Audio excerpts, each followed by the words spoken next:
station of Fox Sports. We are the Fox. We are country.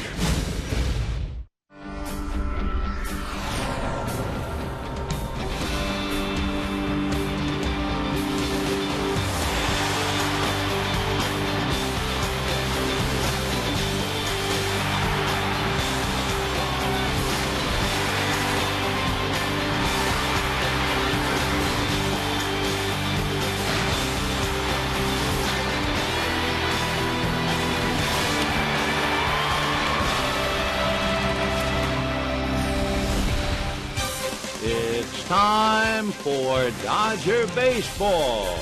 Live from Dodger Stadium, Prime Ticket presents the Dodgers as they take on the San Diego Padres. Hi, everybody, and a very pleasant Wednesday afternoon to you, wherever you may be. Welcome to the final game of the series with the Padres and the final game of the current homestand. Dodgers go out on the road today to open up in Pittsburgh. When they come back for the final homestand of the year, believe it or not, they'll be facing Arizona, Pittsburgh, and San Francisco. Today, it'll be left-handed Ted Lilly on the mound. He is 8-3 lifetime going up against the Padres, 2-1 this year. And for Lilly, who's been absolutely brilliant in the month of August, the one time the Padres beat him, he allowed all of 1 run. Left-hander Wade LeBlanc will be on the mound for the Padres. He has a record of 2-3. We'll get to the ball game. We'll have it all coming up for you right after this.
Dodger Baseball on Prime Ticket is brought to you by Hyundai. People are talking about Hyundai Uncensored. See what they're saying at mysocalhyundai.com. By 76 Gasoline, we're on the driver's side. And by CarMax. Now, more than ever, the smart choice is CarMax. Looks like Palm Wednesday at the ballpark. Field is drenched in sunshine. The Dodgers a chance to sweep the San Diego Padres. The Dodgers already won the first 2 of this series and thus have won their last 3 series. Jim Watson, Steve Lyons in center field, and Ted Lilly goes to the mound for the Dodgers. He is our Hyundai key to the game. Well, Ted this year 8-13, not the numbers he would expect. You'd almost expect that to switch over. You know, when you get a guy like Lilly who's a finesse lefty, you hope for a 14-10, 15-12 type of a record. Look at his numbers in August. Best ERA or best opponent's batting average allowed in the majors. In his last 3 starts, he's given up just 8 hits total. So he's turned it around. And to me, the biggest difference is that he's using all 4 quadrants of the strike zone. He's not a guy that's just going away, then flipping that curveball up there. He's challenging guys inside to get them off the plate so that he can get them out away again. It has been an awesome August for Ted Lilly. 3 quality starts, an ERA of 2.20. He'll keep you in the game, and against San Diego, he dominates. He's 8-3. Steve and I will see you back here after the final out.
By El Pollo Loco. Try one of 4 new delicious flame grilled chicken burritos. For a limited time, they're only $5 each. Feel the Mexcellence. By Corona, who invites you to find your beach. And by Time Warner Cable. Hi, everybody, and a very pleasant Wednesday afternoon to you, wherever you may be. It's the Dodgers and the Padres, game number 15. There's 3 left with San Diego, and the Dodgers will go down there on the weekend of the 23rd in the final 6 games of the season.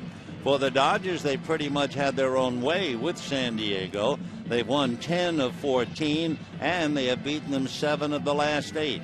Padres are also struggling. They've lost 6 in a row, and during that stretch of losing 6, they've been able to add only 9 runs in the offensive column.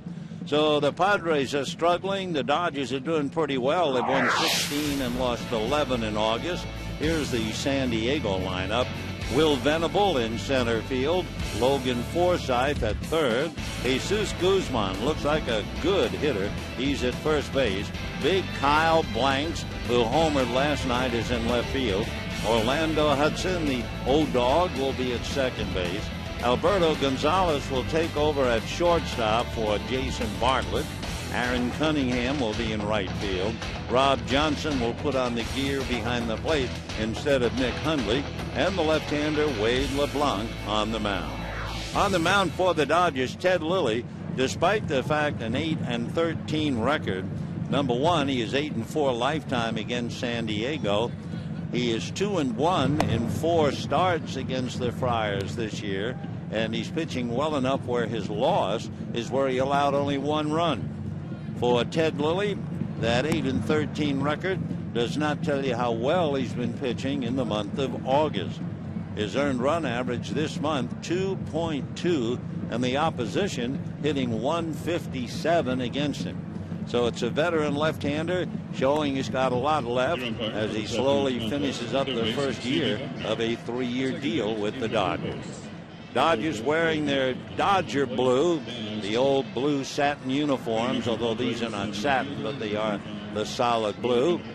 And for the Padres, it'll be Will Venable, followed by Logan Forsythe, and then Jesus Guzman. Will Venable, the veteran, playing center field because Cameron Maben, the normal center fielder, had a bad wrist.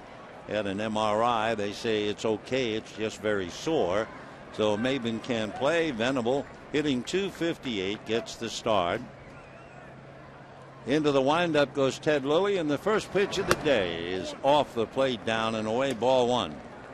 One thing for the Padres, if this were the old days before lights, they might be in pretty good shape.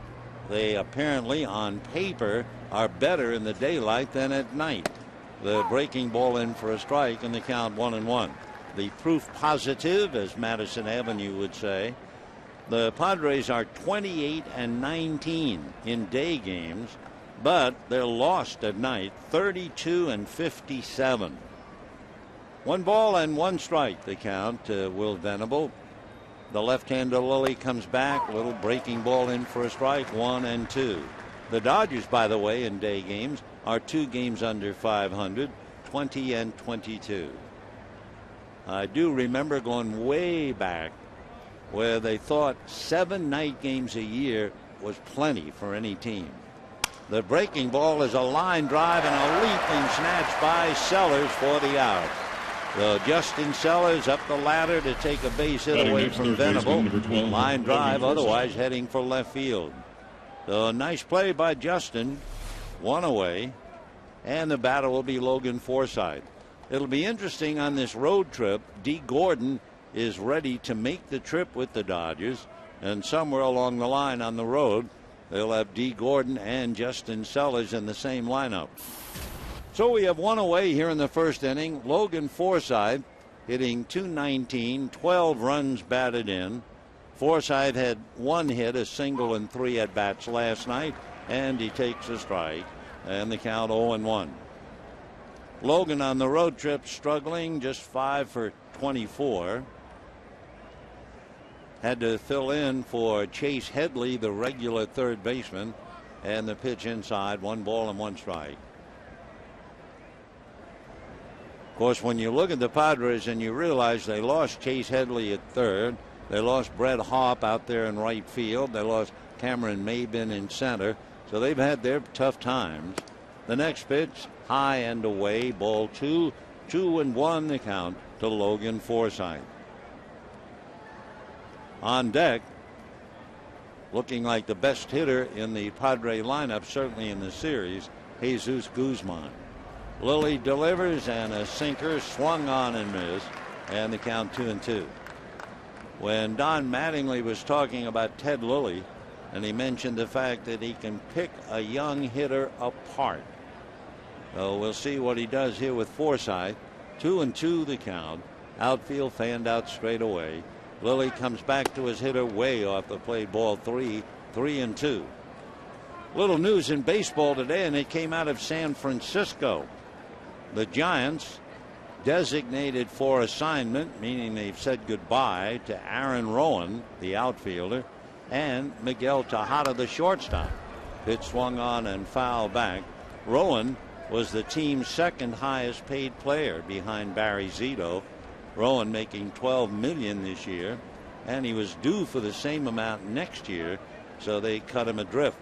Tejada had a 1-year deal making $6.5 million, and now he's history. 3-2 pitch on the way. Fastball fouled away. Interesting, the attitude of the two players, and you can understand the difference. Rowan who was walking away from $12 million, said nothing to comment on. Tejada, who had a one-year deal, was very thankful for that and just said, thanks for the opportunity. I don't play attention. I just play baseball. 3-2 the count to Logan Forsythe. Lilly into the windup. Ted Reddy delivers, and it is swung on and missed. So he gave Forsythe everything in the store, and after basically pitching away, he came in on the hands to strike him out. So 2 down, and now here's the fellow who looks like a fellow you really like to watch swing the bat. Jesus Guzman, hitting .310. 5 home runs, 35 runs batted in. He had 2 doubles last night. He also put Matt Kemp on the track right at the wall for a long out. So the right-hand hitter waiting at the plate. Lilly into the windup. Ted delivers. Guzman takes a high strike around the letters. 0-1 the count. Jesus Guzman from Sucre in Venezuela. Any way you cut it, that has to mean either sweet or sugar or both. No balls and 1 strike the count to Jesus. Into the windup goes Lilly, comes back down and away. 1 ball and 1 strike the count.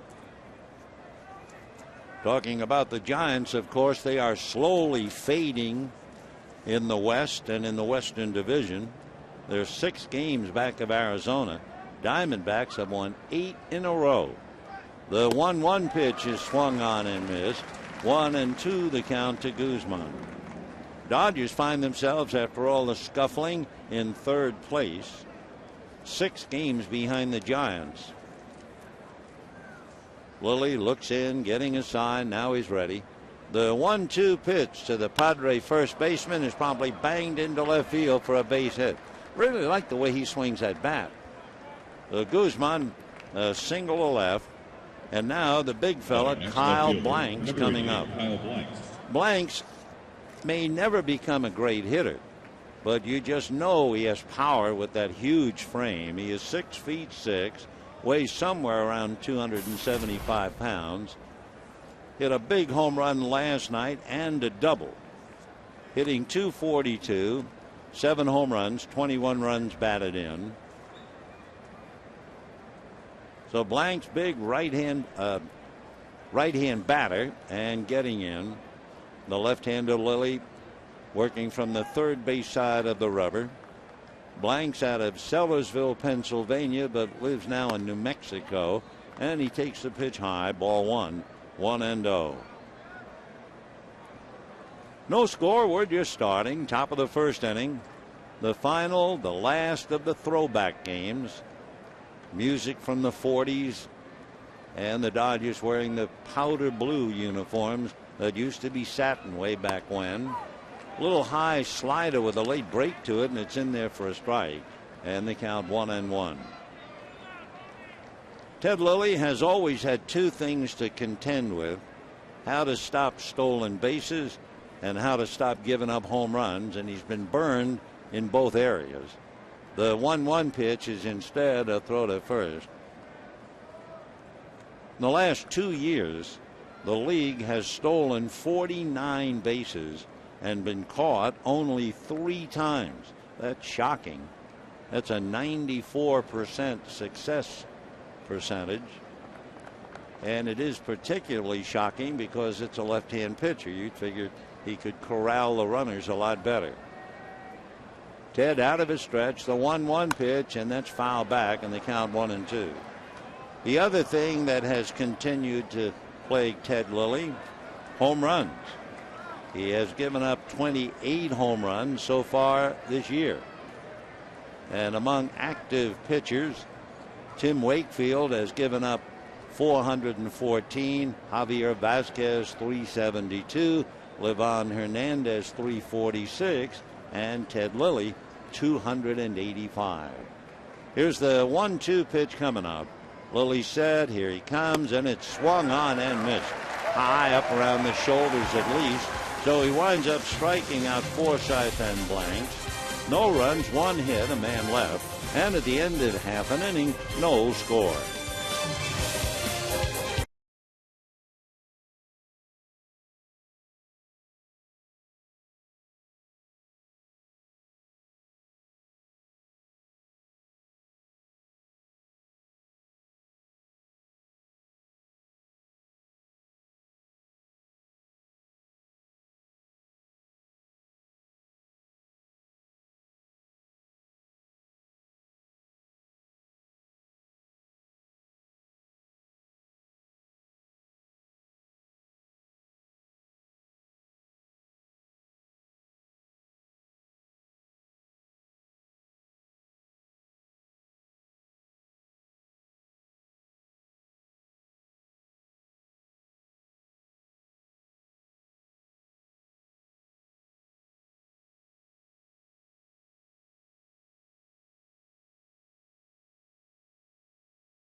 struck out 2 while facing 4 hitters.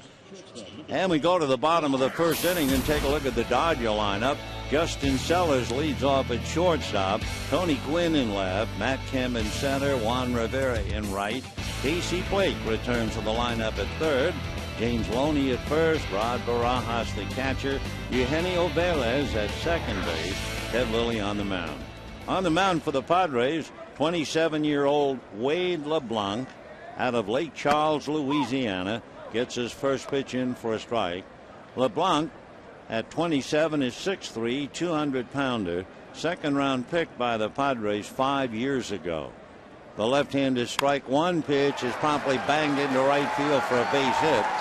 So Sellers opens up the game with a single to right. We didn't have enough time to tell you a couple of interesting things about LeBlanc. Number one, the leadoff hitter in the inning, any inning, hits him very well. Leadoff hitters were batting .395 against him, and we didn't have a chance to tell you that, and Sellers walks up and leads off with a single to right. Now the batter is Tony Gwynn, and you might say, oh, well, left-hand hitter, he'll eat them up. No, he's a left-hand pitcher hit hard by left-hand hitters. Left-hand hitters are batting .474 against Wade LeBlanc. So Tony waiting at the plate, hitting .261, takes a strike, and the count 0-1. What else have we got on Wade LeBlanc? Well, for instance, when he gets 2 strikes on a hitter, they're hitting .300 against him, though he's not been able to use the count properly. 0-1 the count. The next pitch is high and away, 1 ball, 1 strike. Rob Johnson, the catcher, hanging way off the plate on that last pitch anyway. So Rob in a crouch. We'll see where he positions himself on this pitch. Sellers at first, nobody out. 1-1 the count, and time now by the plate umpire Dan Iasanya. Now they hook up. Gwynn up in the box, and that's interesting to see. Here's the 1-1 pitch on the way, breaking ball strike. The farther back in the box the hitter is, the harder you know the pitcher can throw. Well, LeBlanc, his best pitch is a changeup. You'd probably say changeup, curveball, then the fastball. So Gwynn is way up. Rarely do you see a hitter today this far up in the box. He takes a pitch inside. 2-2 the count to Tony Gwynn. The idea of moving up in the box, of course, is to get that curveball early in the break. So Gwynn, a quick look down at third. Now Tony back up. So many hitters, of course, the first thing they do is scratch out the back line. That's not interested for Tony Gwynn. He might be the first hitter to go up and scratch out the first line. That would make it a little different. 2-2 the count to Tony. Sellers at first, nobody out. First inning, no score. Light breeze blowing from right to left. LeBlanc ready, left-handed delivers, and it's flared over third, slicing foul, and back into the stands. Tony Gwynn hitting .261. He has 2 home runs and 18 runs batted in. If he gets aboard, Gwynn has stolen 19 out of 22. So Justin Sellers held on by Guzman. The outfield slanted to left. LeBlanc ready, goes to first, and back on the bag is Sellers. Venable shading to left center. Blanks comes up in left field, and all alone in right. Aaron Cunningham has a lot of ground to cover. So 2 balls and 2 strikes to Tony Gwynn with Matt Kemp on deck. LeBlanc ready. Here he comes. Breaking ball fouled away, and the count remains 2-2. LeBlanc first came up to the Padres 3 years ago. Had an earned run average over 8. They brought him back, and he was 3-1. But then he went down to Portland really for almost 2 years. He's been up and down. Portland, Tucson, San Diego. The 2-2 pitch on the way is fouled away again. For LeBlanc, who does not throw very hard, and Rob Johnson going out to talk to him, he has only been in 8 games. a total of 43 innings. He has 20 walks, 27 strikeouts, so he's fighting it out there. As far as the Dodgers are concerned, this will be the 7th start in his career against the Dodgers. We haven't seen him since early August of last year. He's 1-4 against the Dodgers, 1-3 here. Here's the 2-2 pitch on the way, and that's very high. Ball 3. 3-2. Good fake by Justin Sellers, and that had the shortstop Gonzalez breaking to cover second.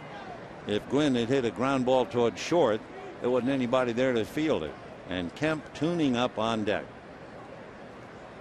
LeBlanc ready. Another look over at first and a throw over there.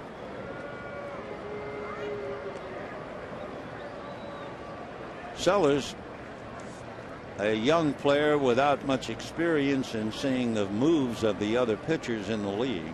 He is 1 for 1, however, in stolen bases.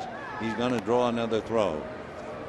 The staff for San Diego, that takes in all the pitchers, have 21 pickoffs this year. And they lead the major leagues to the Padres in stolen bases with 151. There goes the runner. 3-2 is hit into right field. Base hit. On his way to third is Sellers. And the Dodgers are in business against Wade LeBlanc. And the two things immediately have come to pass. The leadoff man got a base hit. That's not news. And a left-hand hitter singles to right. The left-hand hitter is now getting close to hitting 500 against Wade LeBlanc. And now if he doesn't have troubles enough, first and third, nobody out. Here's Matt Kemp coming up. And we will check LeBlanc in his brief time. 40-some-odd innings. That would be about, 5 games. He's given up 2 home runs. Matt Kemp had a big night last night by just standing and looking. He wound up going 1 for 1 with a single to center. He was walked 4 times.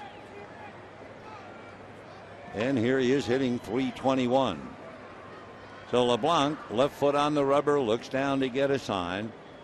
Left-hander looks over at Gwynn, comes to the plate, and it's in for a strike. Talk about a guy being caught on the horns of a dilemma. You have Tony Gwynn at first, who has stolen 19 out of 22. You have a runner at Sellers at third, nobody out, and Matt Kemp at the plate. Strike one pitch ready to come up at the plate. Here she comes, and it's promptly banged into left field. Base hit. A run will score. Stopping at second is Gwynn, and the Dodgers are on the board 1-0. So for Bud Black and the Padres, it wasn't painful enough last night when the Dodgers got 12 walks. Today, the first 3 hitters get base hits. Dodgers lead 1-0. Rob Johnson gesturing to the infield. Nobody out. Knocked the ball down. And the batter is Juan Rivera. So for Matt Kemp with the base hit and a run batted in, he has 102 RBIs. And for Bud Black, the beginning of what might be another long day. Padres can't afford to give up runs, losing 6 in a row. LeBlanc delivers, and the pitch in for a strike to Rivera, and the count 0-1. Dodgers 1 run, 3 hits. Padres nothing. We're in the bottom of the first, just really starting. Beautiful day, thanks to the marine air that moved in this morning. Temperature 75 degrees. At 12:30, might go up a little more. The pitch low and inside, 1 ball and 1 strike. But we'll buy it at 75, won't we? What a day. 1-0 in favor of the Dodgers. For Matt Kemp, having a career year, and now he has 102 RBIs. That's a career high in that area. The 1-1 pitch, ground ball wide at third. They get 1. They're going to turn it for 2. Rivera kind of dims the lights in the first inning as he grounds into a double play. Tony Gwynn advances to third, and Casey Blake coming up. So a nice around the horn double play, as they used to say. Third, second, first. And Casey Blake. Matt Kemp getting 5s as he comes back into the dugout, having driven in the run. So Blake hitting .253 with 4 home runs, 26 runs batted in. LeBlanc delivers and gets a strike. 0-1 the count.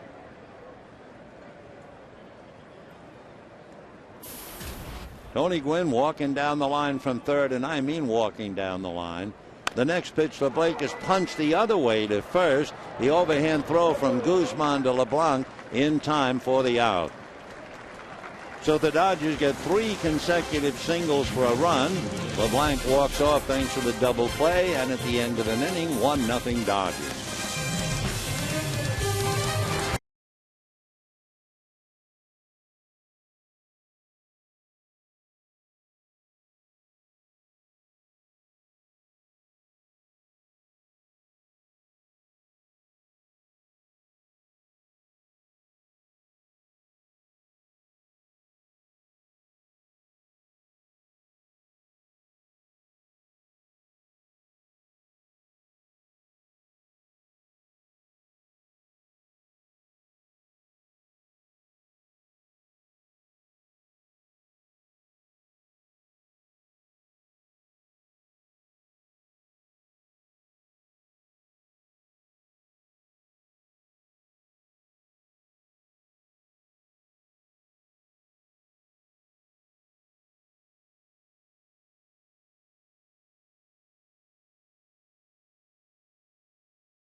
Is new, and the Dodgers take a 1-0 lead. Second inning, it'll be Orlando Hudson, Alberto Gonzalez, and then Aaron Cunningham in that order. Career high in RBIs for Matt Kemp, and we still have the full month of September ahead. The O-Dog hitting .260 with a half a dozen home runs, 39 runs batted in. A little while ago, we were talking about the Giants, and they've jettisoned Aaron Rowan and Miguel Tejada. Hudson takes high, ball 1. They'll get their start in about 11 minutes with the Cubs.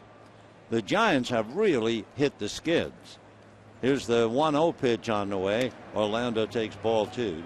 The Giants had a 1-game lead on the 1st of August, and they now trail by 6 on the 31st of August.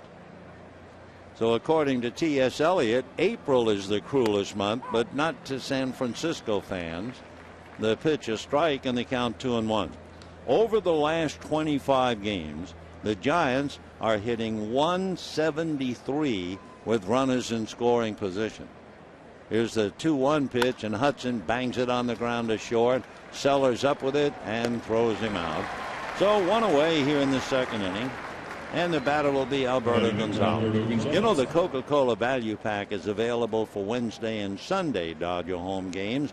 This includes 4 tickets, 4 Dodger dogs, 4 Cokes, and for all applicable games in September, you'll also receive a Don Mattingly bobblehead with every ticket.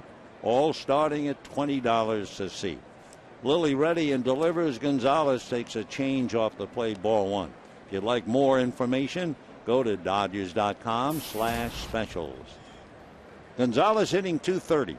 Right-hand hitter. Takes a look at a big breaking ball that's inside. 2 balls and no strikes. One other note about the Giants playing the Cubs, and the Cubs have really surprised with a lot of power. Here's the 2-0 pitch on the way, and it's a drive in the gap in left center. There's nobody there. It's going to be cut off by Kemp. Gonzalez testing the arm. He is going to be out at second base. So again, Matt, throws an arrow. That's his 10th assist. You may remember last night he threw Guzman out at the plate on a fly ball under the heading of "They Never Learn." So Gonzalez a single, and he is shot down. It's the old story. If you talk to the base runner, he'd say, well, I felt it would take a good throw to get me. Well, he got it. And Kemp fires an arrow right into the bag, and the tag is made easily. So we have 2 out. Aaron Cunningham takes off the plate, ball 1. 1-0 the count. Cunningham hitting .169. Matt Kemp has nailed another. 10 assists. Ethier has 8. Gwynn has 8. The 1-0 pitch inside under the hands, ball 2. One other note about the Giants playing the Cubs. As the Giants can't do anything right offensively in August, the Cubs have hit 39 home runs in the month. That's tops in the National League. Here's the 2-0 pitch on the way. That's taken outside, ball 3. Meanwhile, the Fat Cats, that's tonight. The Arizona Diamondbacks have not only won 8 straight, they've won 11 straight at home. Here's the 3-0 pitch on the way to Cunningham. Lilly delivers, drops it, and misses for ball 4. So instead of a base hit and a walk, you have 2 out and a walk. And Rob Johnson, the catcher, batting 8th and hitting .194. So when you look at the Padre batting averages, you don't see much, with Cunningham at .169, Johnson at .194. Rob with a couple of home runs. He has 3, 16 runs batted in. The Arizona Diamondbacks, boy, are they on a roll. Lilly ready and delivers, and it's low, ball 1. D-backs, over that 8 straight winning streak, have an earned run average from the staff of 1.1. They've also won 11 straight at home. And the pitching matchups tonight, Esmail Rogers against Josh Colmenter. 1 ball and no strikes. Lilly comes back to the plate. Good fastball in for a strike. 1-1. Dodgers have a half a dozen games left with the Giants and with Arizona. Don Mattingly and company hoping to still be a factor in determining, but it could very well be that San Francisco is going to determine the story all by itself. 1-1 pitch on the way is off the plate, ball 2. When the Dodgers come on this road trip, they'll finish up in San Francisco for 3. And then the last 3 games at home are with the Giants, starting on the 20th, 21st, and 22nd. And then the last 3 games of the year in Arizona. The next pitch high. So Lilly's struggling a little bit here. 3-1 to count to Johnson with Wade LeBlanc on deck. Ted looks in, getting a sign. Now straightens up. His 3-1 pitch on the way. Lilly comes back with a pitch fouled away, and the count 3-2. Dodgers lead 1-0 in the first inning. Justin Sellers single to right. Tony Gwynn single to right. Matt Kemp single to left, and they had a run. And then Rivera hit into a double play. Blake grounded out, and that was that. 3-2 the count. Lilly out of his set, looks over at Cunningham. He goes, and the pitch fouled away off to the right upstairs.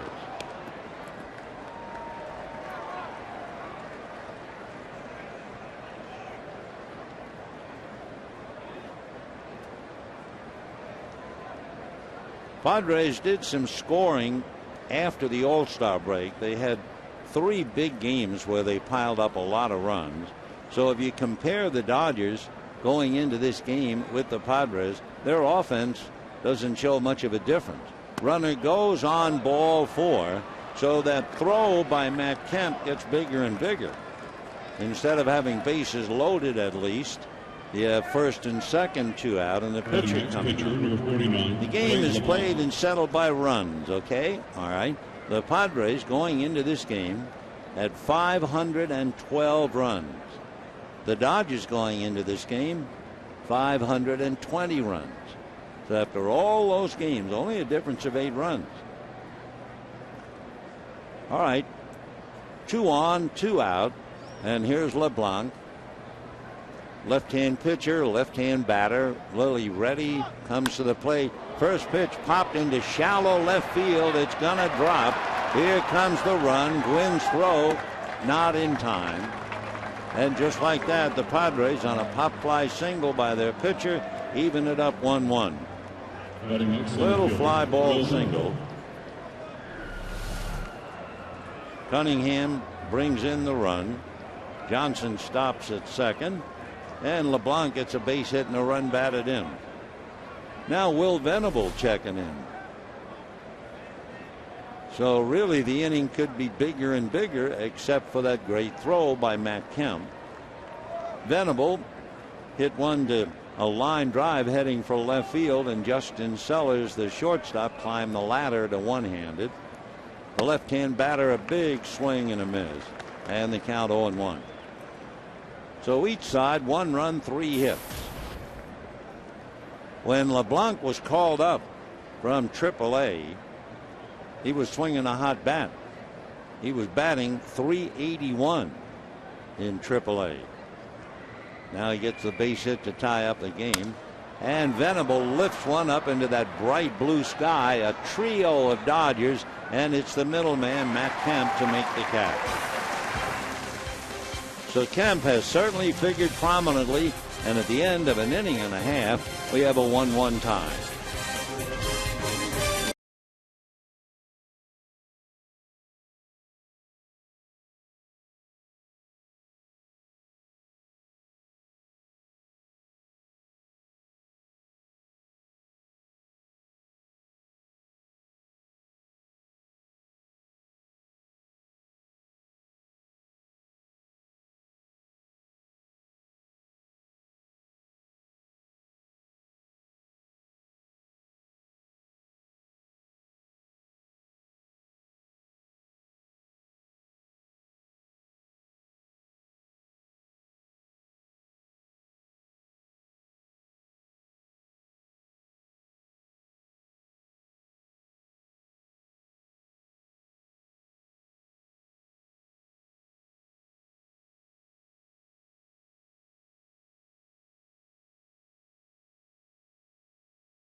Dodger Baseball on Prime Ticket is brought to you by Jack in the Box. Try the new Jumbo Breakfast Platter for just $2.99 plus tax at participating restaurants. And by your Southern California Ford dealers. Visit us today and trade up to Ford. Bottom of the second inning and a 1-1 tie on a glorious day. Rod Barajas visiting with his pitcher, Ted Lilly, especially over the base hit by Gonzalez, who was nailed trying to stretch, followed by 2 walks and a pop fly single. Lilly made 21 pitches, so Ted has made 41 pitches in his first 2 innings of work. Looking back, he made 89 pitches in 7 innings last time out against Colorado. He has not made 100 pitches since a start against Philadelphia, and that's the only 100 pitch game he's had since the end of May, when he made 110 against Colorado. So neither Lilly nor Kuroda have given the Dodgers a lot of pitches in their games, but they've helped them pick up some wins in August. First pitch now to James Loney is low and inside, ball 1-0. Loney last night went 0 for 4, so that snapped 2 streaks, an 8-game hitting streak and a 6-game streak where he had an RBI in each game. Loney fouls the next one back into the chairs off third base, and the count 1 ball and 1 strike. For James, although he might have been slow with the bat earlier in the year, his glove's been golden all year long. He's handcuffed on a pitch inside, swings, staggers out of the box, and the count 1-2. I don't think he was ready for that pitch. So 1-2 the count to James. He's only made 5 errors all year. Wade LeBlanc from the first base side of the rubber, and his 1-2 pitch on the way, breaking ball inside. 2-2 the count. Loney, Barajas, and Velez. LeBlanc into the windup, and the 2-2 pitch, that's fought off and fouled away. Dodgers will leave town immediately after the game and play a game in Pittsburgh, a game that had been rained out earlier in the year. It's really hard on the Pirates. The Pirates are on the road. They will go home, play that game, and go right back out on the road again.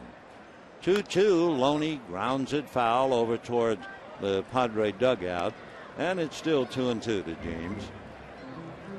After that game tomorrow in Pittsburgh, Dodgers then will spend the weekend in Atlanta. Then they have 4 in the nation's capital, and they'll conclude the trip up north in San Francisco. And then the last homestand of the year, the last stand. That will involve Arizona, Pittsburgh, and San Francisco. And then the final road trip, San Diego and Arizona. Here's the 2-2 pitch on the way, and it's taken low in the dirt. New ball put in play. 3-2 the count. Dan Iassogna is the plate umpire in his 10th year. He's from the Nutmeg State. That would be Connecticut, but he lives now in Georgia. Went to school at the University of Connecticut. Meanwhile, Loney takes ball 4, and the batter will be Rod Barajas. You know, Star Wars night at Dodger Stadium is back. That would be the 16th of September, the Dodgers and the Pirates. Fans can purchase a ticket in the all-you-can-eat pavilion and receive a free Dodger Star Wars themed t-shirt. Plus, you can enjoy Friday night fireworks set to Star Wars music. Tickets are limited and only available at Dodgers.com/Star Wars. Rod Barajas with 14 home runs at the plate and takes the first one low and inside, ball 1, 1-0.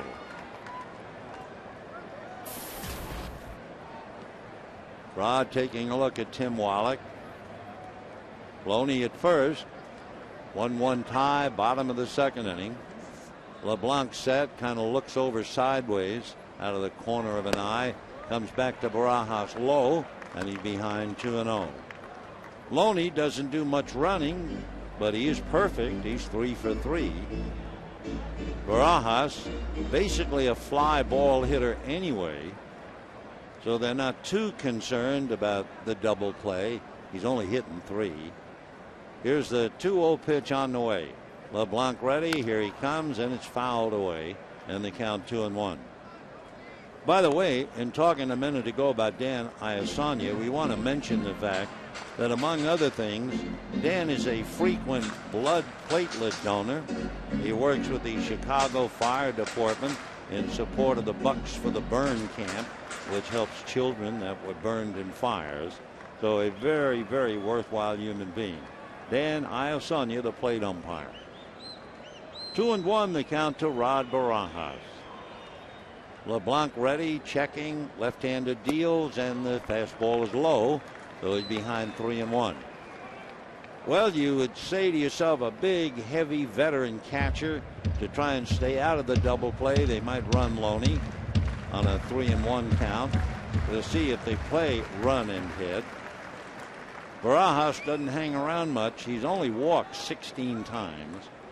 Loney's not going, and there's the fly ball deep to left, down the line, and gone. Home run for Rod Barajas. All I did was stare at C.B. Buckner, the third base umpire. I have no idea where the ball went, but I know it was hit down the line. So Rod Barajas is not only a fly ball hitter, he is a home run hitter. He has 15. So he is second on the team to Matt Kemp. And the Dodgers now lead 3-1. Boy, he got a hold of it, and I mean, he lifted it. It was going to be borderline. You knew it had the distance. So rather than guess, we just watched Buckner. So 3-1 Dodgers in the second inning. And the batter now will be Eugenio Velez. We understand that the home run hit the screen on the foul pole.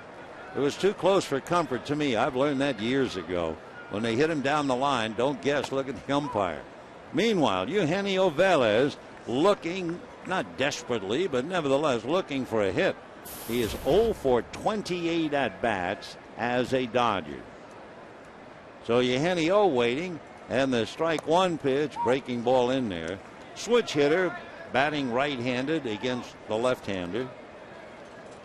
Eugenio is from San Pedro de Macorís. Dodgers had Jose Gonzalez years ago. He was 0 for 28. Pitches high. Sandy Koufax at one time was 0 for 27.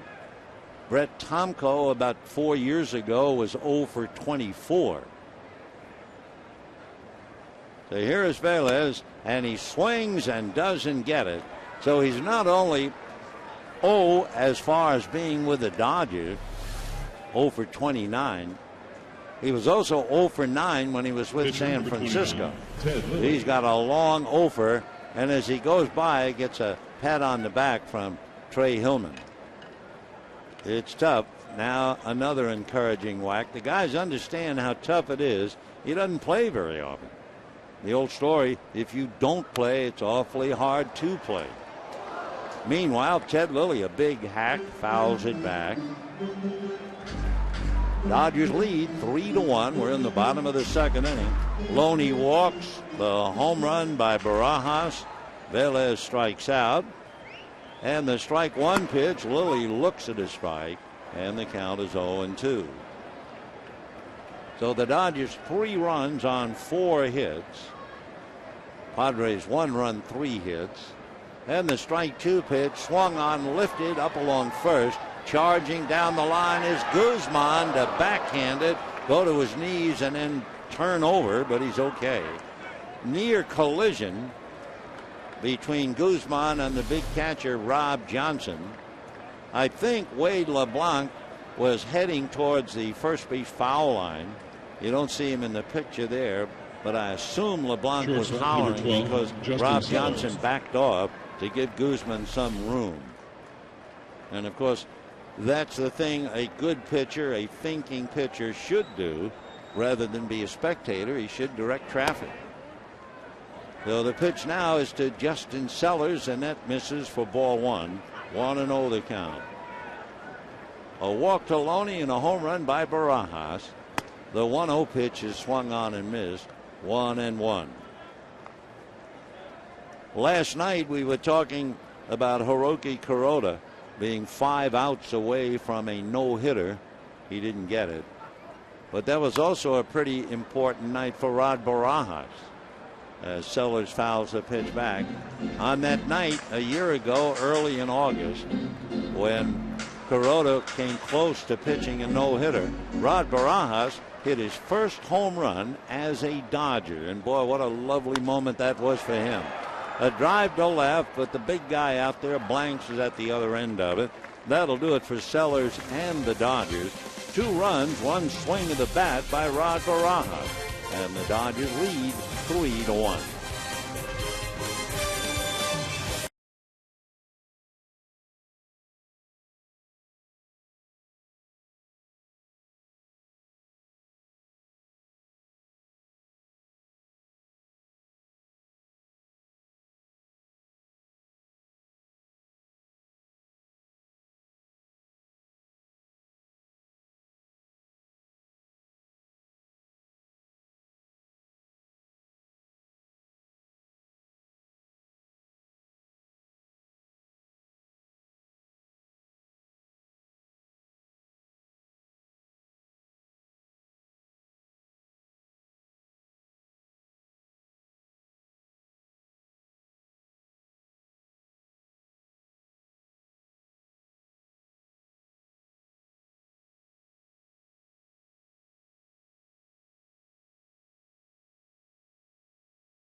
The crowd asking a question, how are things in Glockamora?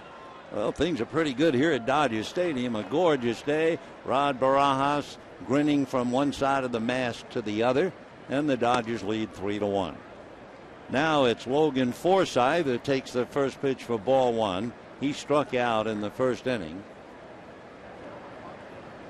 Forsythe, Guzman, and Blanks.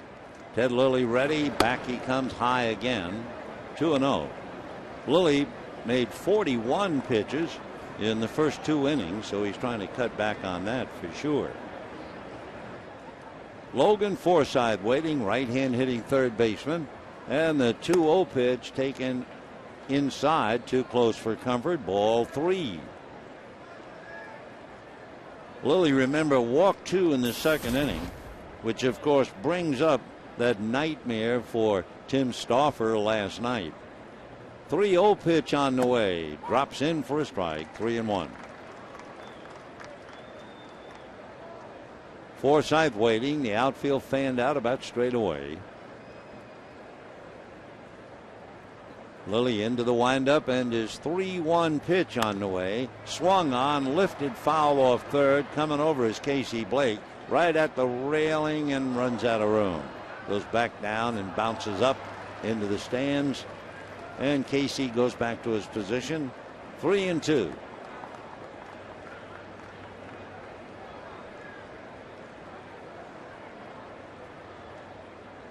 All right, Forsythe ready. He hooks up with Lilly. Ted looks down to get a sign into the windup. And the 3-2 pitch on the way. A ground ball wide of third. Sellers up with it and throws him out. Justin all over the place. I know Don Mattingly really enjoys watching Justin play. And it's going to be fun, as we said, when Sellers and D. Gordon combine. However, which way we're not sure. Would Sellers move to second and Gordon play short? Would they alternate just to see how they play? Be fun to see. So 1 away, and Jesus Guzman coming up. Guzman, who's been very impressive swinging the bat, right-hand hitter, and has a look at ball 1. 1-0. Couple of doubles and a long out last night. 1 ball and no strikes. Guzman was also thrown out at the plate, tagging up on the fly ball by Hundley, and he was thrown out by Matt Kemp. Takes low. 2 balls and no strikes. So Lilly is fighting his control for sure. Ted has walked 38, but he has struck out 124. He gets a strike, and the count 2-1. Next homestand will begin on the 12th of September. Here's the 2-1 pitch. Lilly back, tried to get the corner and missed, so he's behind again. 3-1. Dodgers next homestand, 3 with Arizona, 4 with Pittsburgh, 3 with San Francisco. 3-1. Lilly into his windup from the third base side of the rubber, and the fastball is way out of the zone. Ball 4. So he's struggling, has walked 3. Last night, it was really an awful game. Awful in the sense the Padres walked 12. The Dodgers walked 4. Anytime you go to a game and there are 16 walks in the game, that's about as far as you can get from a major league performance. So Guzman at first, 1 out, and here's Kyle Blanks, the big left fielder. Lilly set, ready, twists and turns, fastball fouled away, 0-1. Lilly has always tried to confuse base runners by turning his upper torso. He will show the hitter's number. You're quite aware of that when you're watching him pitch. Guzman a cautious lead at first, but he is 7 for 7 in stolen bases. Blanks takes a look at a pitch outside. 1 ball, 1 strike. Remember, the Padres leading the major leagues in stolen bases, and they have nothing to lose when they run. but outs. 3-1 in favor of the Dodgers, top of the third. The 1-1 pitch is instead a throw to first. That was kind of a commercial throw. Everybody in the park knew he was going to first. That is not the move that he hopes would perhaps pick off a runner. Ted out of a stretch. Guzman a short lead. And the 1-1 pitch on the way. Ted delivers and the fastball is low. 2-1 to Kyle Blanks. As big a strike zone as there is around. 6'6". Where's number 88, which might be the highest number still active. Here's the 2-1 pitch. Check swing. They're going to look at first. No swings as Jerry Meals. So it's a 3-1 count to Kyle Blanks. And the big guy who can even things up with one swing, looking to look for the green light from Glenn Hoffman. With a ball club that has scored 9 runs in a 6-game losing streak, there's certainly no reason to be cautious. 3-1 the count to Blanks. Lilly ready, comes to the plate, and it is low and inside, ball 4. So Ted now has walked 4. And the batter will be Orlando Hudson, who grounded to short in the second inning. Brilliant sunshine now, very much in direct opposite to that early morning marine layer. Lilly is struggling so much, not only the 4 walks, he's faced 13 batters, and he's had a 3-ball count on 6 of the 13. So here's Orlando. The old dog grounded out first time up. Lilly a full turn that takes him right off the rubber as he looks back at second at Jesus Guzman. Blanks at first. 1 out, third inning. Dodgers 3, Padres 1. Ted straightens up out of a stretch. And there goes Guzman to third. The pitch swung on and missed, and Guzman steals third easily. So for Guzman, he is 8 for 8 in stolen bases. And they have several fellas on the club who have stolen third base. And he stole it easily.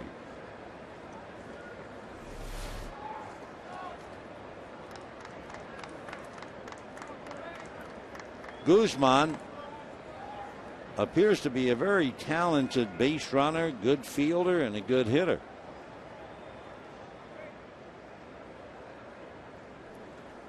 Oh, and 1 the count to Orlando Hudson, and he takes inside under the elbows. 1 ball and 1 strike. Will Venable, who is in the starting lineup, he has stolen third base 3 times. First and third, 1 out, 3-1 Dodgers, third inning. Lilly in some trouble. Ted out of a stretch, and the pitch foul back. 1-2.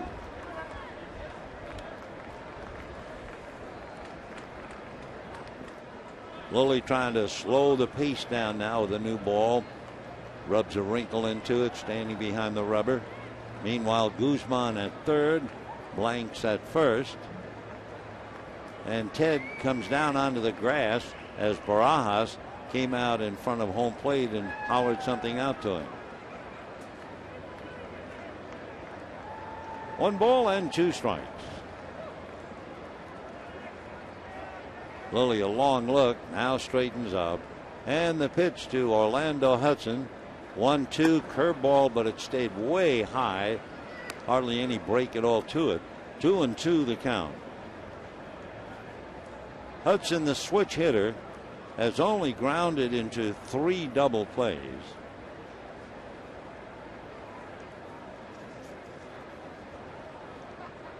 Blanks and Guzman representing the tying runs out on base with 1 away.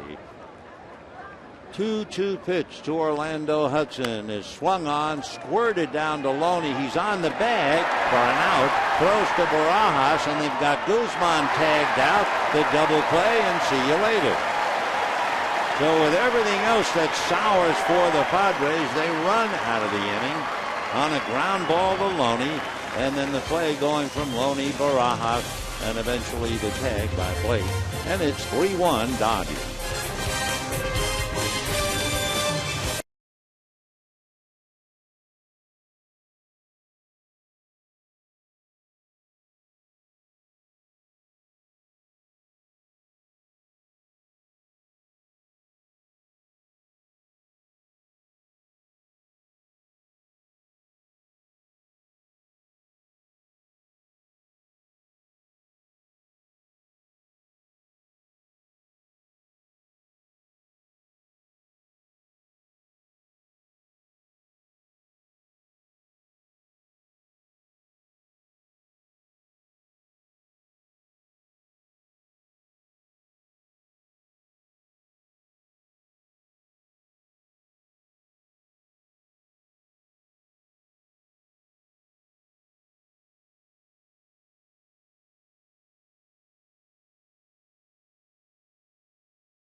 In the third, Hudson's ground ball to the Dodger first baseman, and wisely first and third. He went to the bag for an out, threw to Barajas. They had Guzman in a rundown, and the tag by Blake as Guzman was heading for Brentwood, and that was that.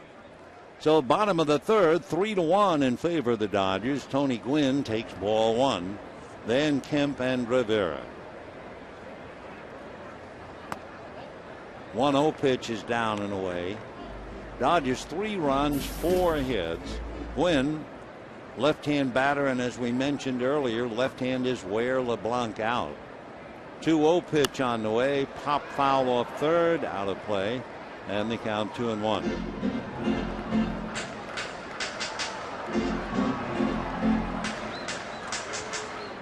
Tony hitting .263, 2 home runs, 18 runs batted in.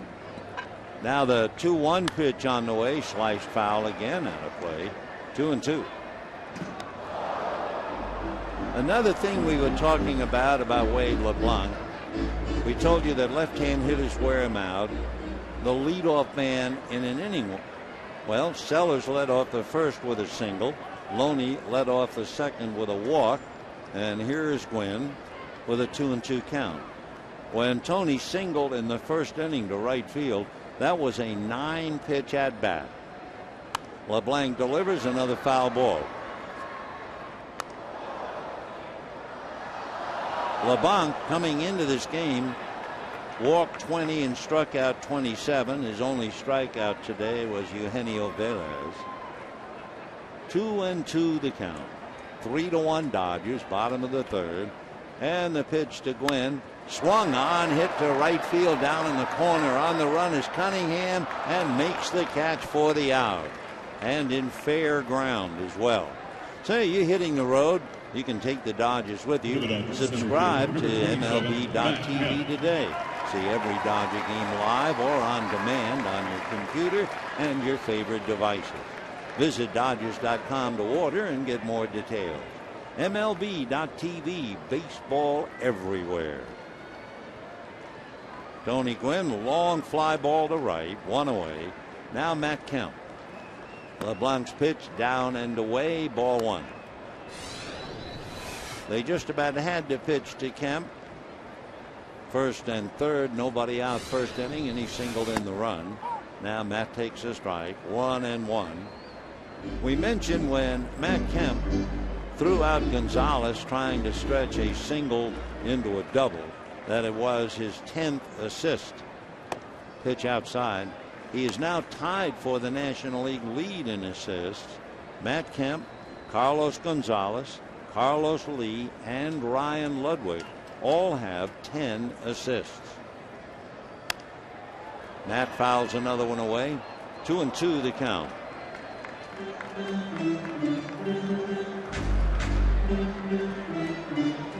So Matt in and out of the box. Is there a trend to those four names? Gonzalez plays right, Lee plays left, Ludwig plays right or left. So he's the only center fielder, and that's where he hits the ball to dead center to Will Venable. So Matt a drive to straightaway center, and we have two out in the third. And the batter will be Juan Rivera. First and third, nobody out in the first inning, and Rivera banged into a double play. Juan doing very well, hitting .288, 3 home runs, 24 runs batted in.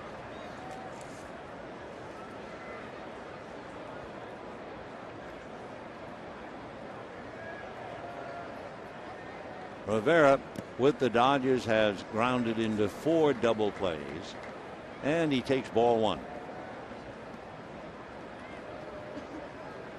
1 ball and no strikes. Dodgers lead 3-1. Bottom of the third, Wade LeBlanc into the windup. Drops the next pitch in there a little high, and he's in a hole, 2 balls and no strikes. Dodgers are at the 500 mark at home. They are 2 games above 500 against the West. The 2-0 pitch on the way, hit foul off first. 2-1. Dodgers are trying to get rid of a little bit of a jinx. They've been wearing these throwback uniforms for 5 games, and they are 1-4 wearing the old Brooklyn Blues. However, they've been playing very well. The team has won 7 of the last 8. 2-1 pitch on the way, and that's taken low, ball 3. Dodgers are also trying to sweep the Padres. If they succeed, it would be their 4th series sweep this year. They did it once before to San Diego. Too much time. Rivera backs out. 3-1 the count. Dodgers swept the Padres in July. 3-1. Into the windup goes LeBlanc. Back he comes, gets a strike, and the count 3-2.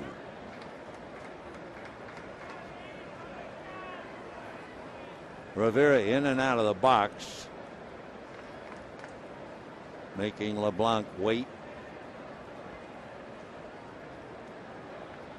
Now the left-hander ready, and the 3-2 pitch swung on, ground ball wide of third to Forsythe.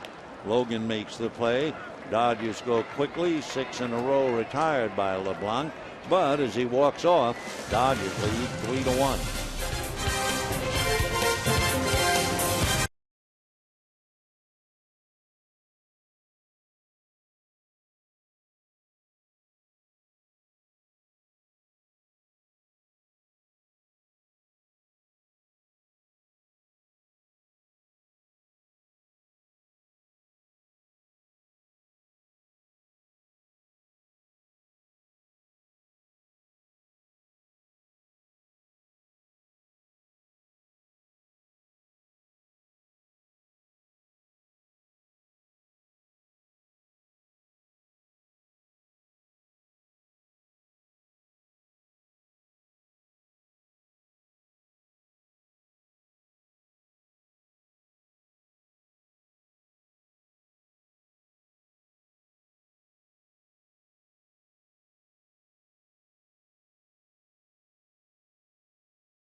Dodger Baseball on Prime Ticket is brought to you by Chase, with over 16,000 ATMs nationwide and more on the way. Take a step forward and chase what matters. And by the new thriller, The Debt, now playing. Dodgers lead 3-1, and Alberto Gonzalez takes his strike, and we're underway in the fourth inning. Alberto's from Maracaibo in Venezuela and was originally drafted by the Diamondbacks. 1-1. He never made it to Arizona. When he did come up, he came up with the Yankees. Then he went to the Nationals and now with the Padres. 1 home run. He's not a power hitter at all. That's ball 2. 1 year in the International League, he had 4 home runs, but in the major leagues, 1 seems to be his limit. Pop foul out of play. Well, he can always tell his grandkids that he was involved in a trade with Randy Johnson. The Yankees traded Randy Johnson to the Diamondbacks and picked up Gonzalez and a couple of pitchers. 2-2. 5'11", 165, 28 years old. And lifts that one into shallow right center. A trio of Dodgers, and it will be the second baseman Velez going out there to get it.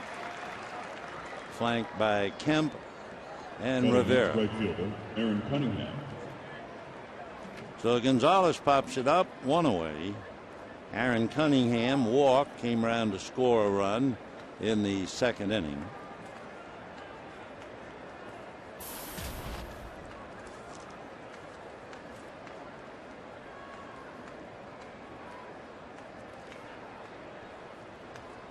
And ball 1.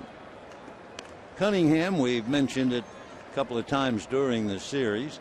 He's from Anchorage, Alaska. The Padres, like the Dodgers, have a boy from Australia. 1 ball, no strikes. 1-1. Cunningham, 6 years ago, was drafted by the White Sox out of Everett Community College up in Washington, which is where he makes his home. 1-1 to Aaron. 25, 5'11", about 195, way out in front of that. 1-2 the count.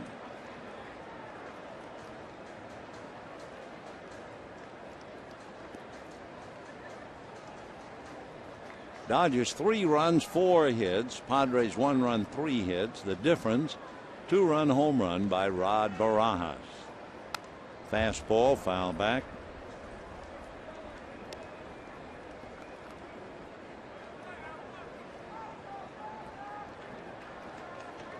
Ted Lilly, deep in thought.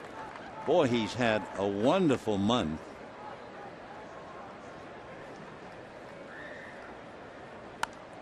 And that's pop foul behind the plate. Barajas takes a look, but that's well back into the stands. 1-2 the count. The thing about Ted Lilly, if you look at the month of August and you hear me say, gee, he's had a wonderful month. And then you say, well, how'd he come out? 1-3 in the month. His earned run average in 5 starts in the month of August is 2.2. The opposition is hitting 157 against him. Here's the 1-2 pitch, and that's lifted to right. Jogging in, Rivera. 2 down in the 4th inning, 3-1 Dodgers. And Rob Johnson, the catcher, coming up as Cunningham goes back.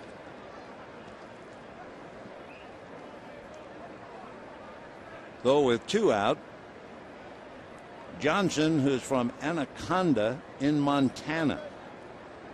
And actually, to get away from the heavy traffic in Anaconda, which is a town of about 4,000, he moved to Whitehall, Montana, population 800.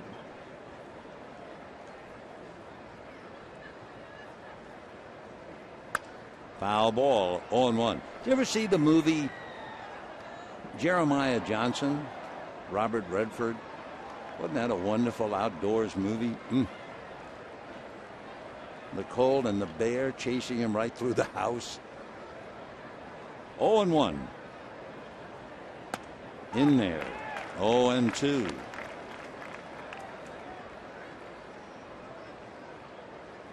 For Rob Johnson, his grandfather played pro ball in the Reds organization back in the 1930s. 0-2 to Rob. 28-year-old catcher. And the count 1 ball and 2 strikes.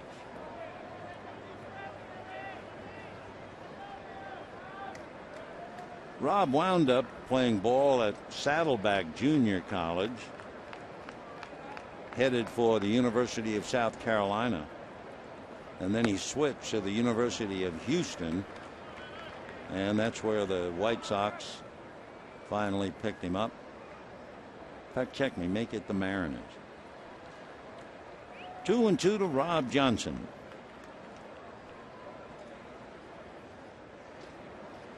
Three to 1 Dodgers. 4th inning. And that's lifted foul. Barajas coming over. Loney might have a play, and does. Boy, did that ball come back. There's no appreciable wind. It's just the way things work. And down go the Padres, and the Dodgers lead 3-1.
As we go to the bottom of the 4th inning, it's time to get you thinking. We have our usual trivia moment, and the question has to do with Orlando Hudson. Orlando Hudson, who played for the Dodgers along with Toronto, one of 4 ex-Dodgers who has home runs against all 30 current teams. That's quite a trick, isn't it? Can you know the other 3? We've heard of pitchers, of course, beating every team. And now Orlando, one of the rare hitters to homer against every team. Meanwhile, Casey Blake, James Loney, and Rod Barajas ready to come up. We'll give you the answer to that in a little while. I'll give you time to think about it. Casey takes ball 1. He grounded out to the first baseman, Jesus Guzman. That's a strike. 1-1 to Casey Blake. And of course, he's been plagued with a bad neck. Check swing. Casey, starting on August the 8th, had a little 6-game hitting streak. Hit .364 during that stretch, but he hasn't been able to play every day.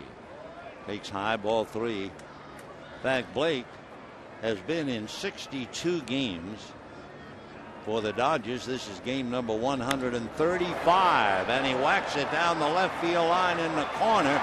bouncing up into the stands for a double. So Casey Blake opens up the fourth with the double. And again, the scouting report that we had pretty much holds true with Wade LeBlanc. 7, James Looney. The Casey doubles. That means the leadoff man has gotten on base 3 of 4 innings. And remember, the only time that LeBlanc got the leadoff man was when Tony Gwynn hit one right down the right field line, and Cunningham in the corner made the catch. So Wade has had the same problem, and it is plaguing him even today. Now here's Loney, who walked. And remember, that was the other thing. Left-hand hitters wear LeBlanc out. Loney is walked. Gwynn is singled. James hitting .273. In there, good fastball. 1 ball, 1 strike. Fastball is not LeBlanc's real strength. We mentioned he has a marvelous changeup, but of course you can't keep throwing that all the time. You got to change off something. There's the change, and it's whacked into right field. So another left-hand hitter drills LeBlanc. Blake scores. Dodgers lead 4-1. Boy, that must be maddening. Here's a young pitcher. The Padres thought enough of him to make him a second-round pick out of the University of Alabama. It is so obvious where his problems lie. Left-hand batters, leadoff hitters, and he just can't seem to improve in that area. So Loney, a line drive single, scores Blake. Dodgers lead 4-1. And now here's Barajas, who hit the home run in the second inning. 4-1. Wade LeBlanc is due to lead off in the 5th inning.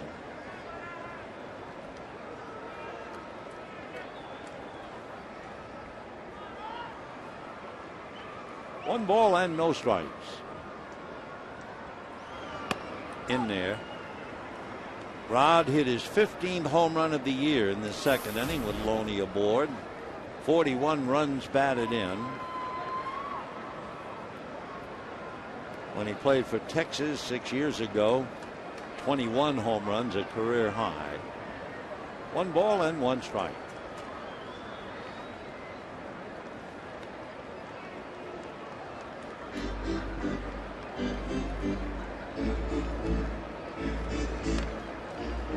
When Barajas hit that home run, it gave the Dodgers a total of 99.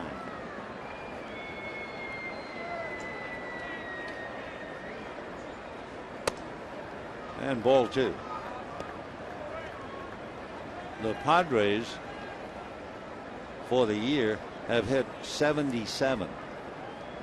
Of course, they're playing in a very tough ballpark in Petco as far as home runs. They've only hit 36 home runs at home. One reason, I guess, why they're 10 games below 500. That's fouled away. Dodgers have hit 42 here. Barajas really unloaded. That was in the second inning. We can take another look at it. Right down the line, and it winds up hitting the screen of the foul pole for the home run.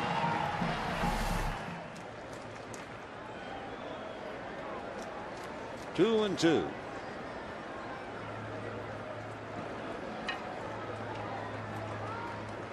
And this is a fly ball, but that's all. A mile high. That's a Barajas specialty. He is the #1 fly ball hitter in the National League. And 15 times his fly balls have reached the seats. So one away, a run in. And here is Eugenio Velez. Struck out in the second inning. Velez is 0 for 29. We mentioned he was 0 for 9 when he was with the Giants. And he bunts, but right to the first baseman. They get a force play. So Vela is trying to bunt his way aboard and bunts into the fours. 2 out. Well, Velez, if you play, sooner or later something's going to drop in. You know, this year, a veteran infielder who played with the Dodgers, now with Milwaukee, Craig Counsell. Counsell got a base hit against Houston on August the 5th, and it ended his slump. Counsell was 1 game shy of the major league record for a drought for a position player. That's right. There was a catcher with the old Brooklyn Dodgers. You and I don't remember him for sure. Bill Bergen. But he was 0 for 46. Counsell was 0 for 45. So Eugenio has to cheer up. Dave Campbell, a veteran second baseman, is now a broadcaster. He went 0 for 45 while playing for 3 clubs back in 1973. Hall of Famer Luis Aparicio, playing for the Red Sox, not the White Sox, with the Red Sox in 1971. Aparicio went 0 for 44. So it's hard, it's tough, but all you can do is keep hacking away and hoping something will fall in. 0-2 to Lilly.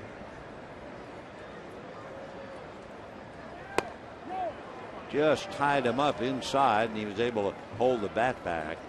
1-2 the count to Ted. Lilly has 4 hits. 2 of them are doubles.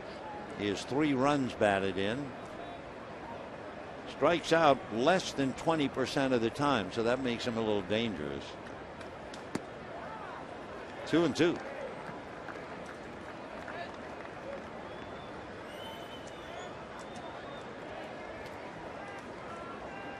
Dodgers pick up a run here in the 4th. 2 out, lead 4-1, and a 2-2 count to Ted Lilly. High bouncer back to LeBlanc. That'll be that. So the double by Blake, the single by Loney, and the Dodgers add, and at the end of 4. Dodgers 4 and the Padres 1.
Four to 1. Dodgers trying to win 11 of 15 from the Padres, trying to beat them 8 out of 9 and sweep them for the second time this year.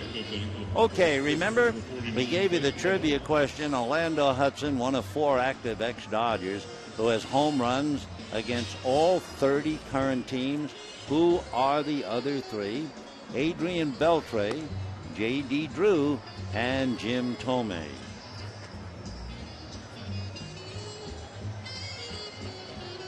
Meanwhile, we move to the 5th inning.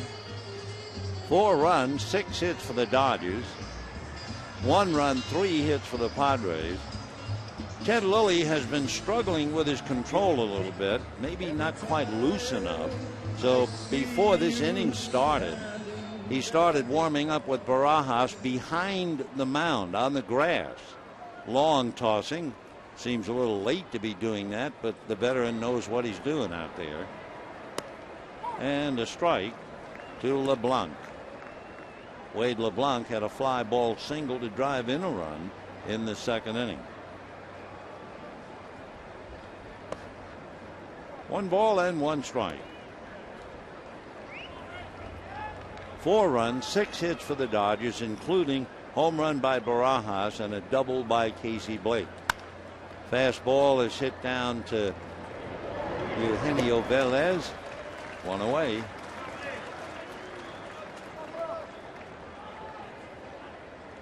Center fielder, number 25. So LeBlanc, pretty good hitting pitcher, as we mentioned. He was hitting .381 in AAA, but he grounds out.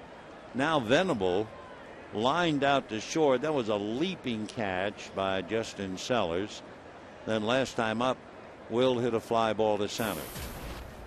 0 for 2, hitting .256.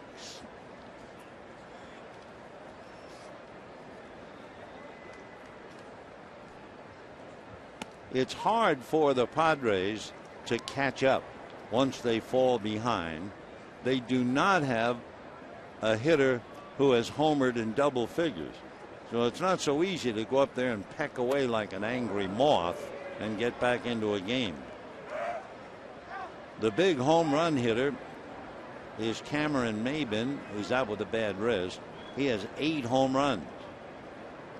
Kyle Blanks, the even bigger left fielder, has 7 home runs.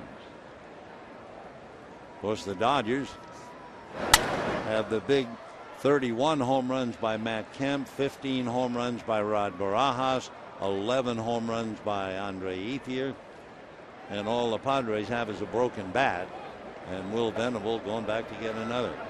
Meanwhile, Cameron Maybin, who would love to play, but he has that bad wrist, so he is sidelined. Fine young player. So with everything else that went wrong with the Padres, the injuries also hurt them. 1-2. Roundhouse curveball whacked, and here's Kemp to backhand it. Boy, that was tough. Sure, he hit the top of that ball to make it sink like that. So Venable lines out to Kemp. 2 down, and Logan Forsythe. Take another look. The bottom drops out of it, but Matt stays with it.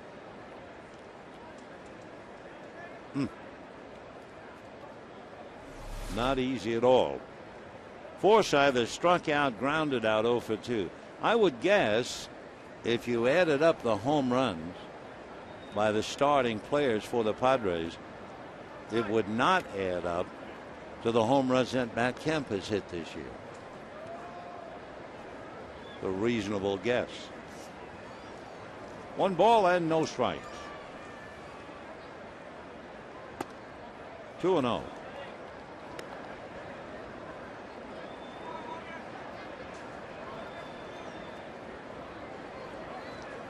Well, we got the answer to that question. If you added up the home runs of all of the Padre players playing in the game, the 9 players, they have 28 home runs. Matt Kemp alone has 31. So it is kind of David and Goliath. And Goliath is doing a number on David. 2-2.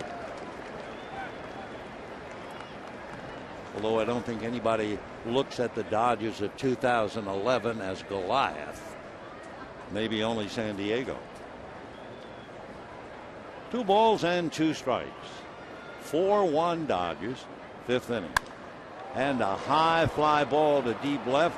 Going back to the track is Gwynn, and will make the catch. So Forsythe, long fly ball to left, but no cigar. And at the end of 4.5 innings, Dodgers 4, Padres 1.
Tony Gwynn and Matt Kemp.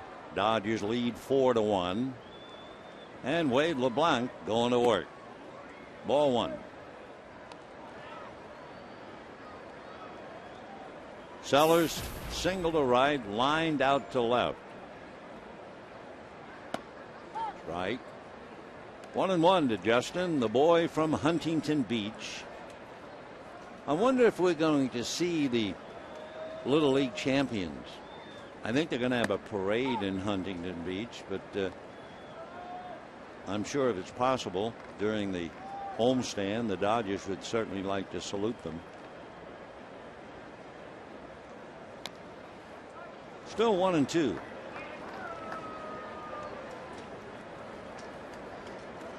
Justin Sellers. Dodgers are buyers with his ability. Wade LeBlanc with that French name from Cajun country in Louisiana. Change, not even close. 2-2.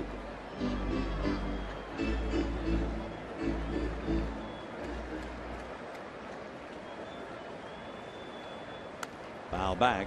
Sellers is 5'10", about 160 pounds.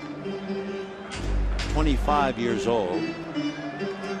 Went to Marina High School in Huntington Beach. We told a story about his father, Jeff. He was a big league pitcher.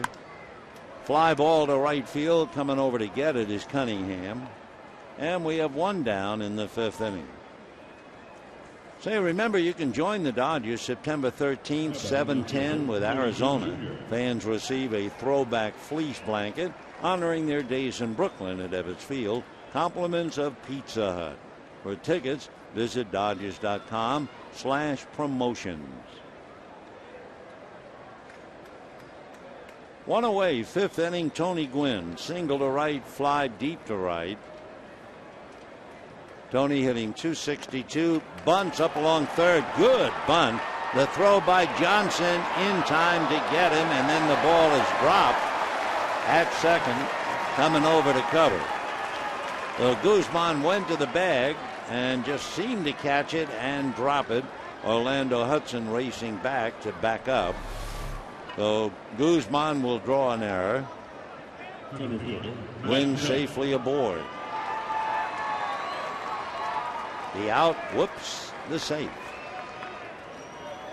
Ball in the dirt, just did big it up and then left it there.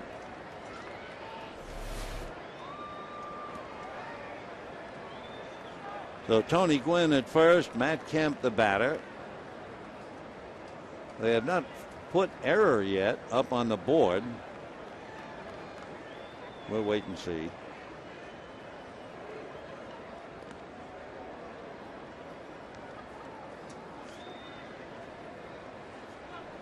They haven't changed the hit total either, so they haven't changed anything.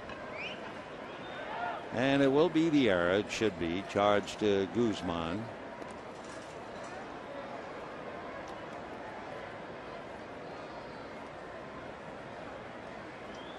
Four to 1 in favor of the Dodgers. Gwynn at first could be posing a threat against the left-hander. Tony has stolen 19 out of 22.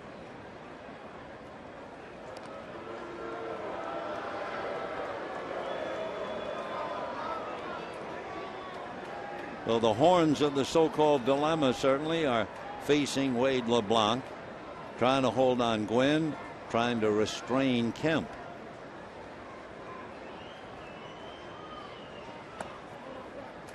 One ball and no strikes.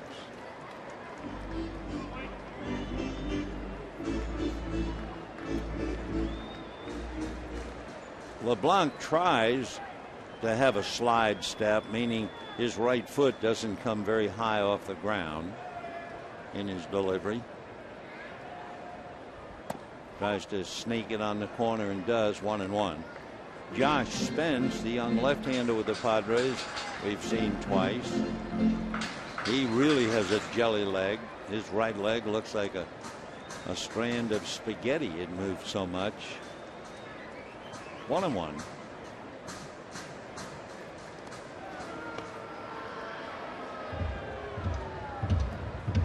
Four runs, 6 hits for the Dodgers. 1 run, 3 hits, and an error for the Padres.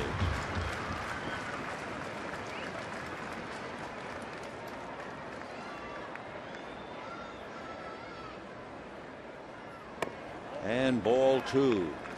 Brad Brock loosening up now in the San Diego bullpen. He just joined the ball club. And Brad stretching out. 2-1 to Matt Kemp. Matt has single left to drive in a run and fly to center.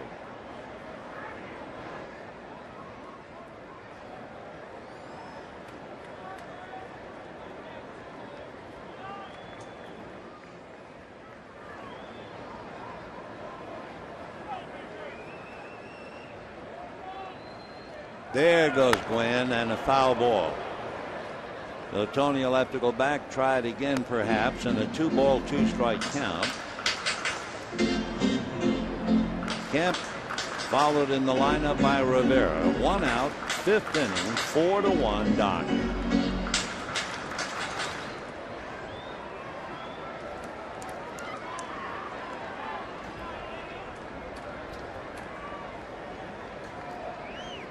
Two balls, 2 strikes.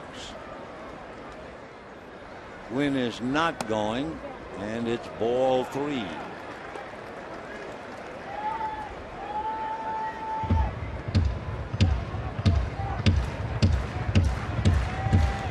So Gwynn figures to be going 3-2. Matt Kemp has grounded into 15 double plays.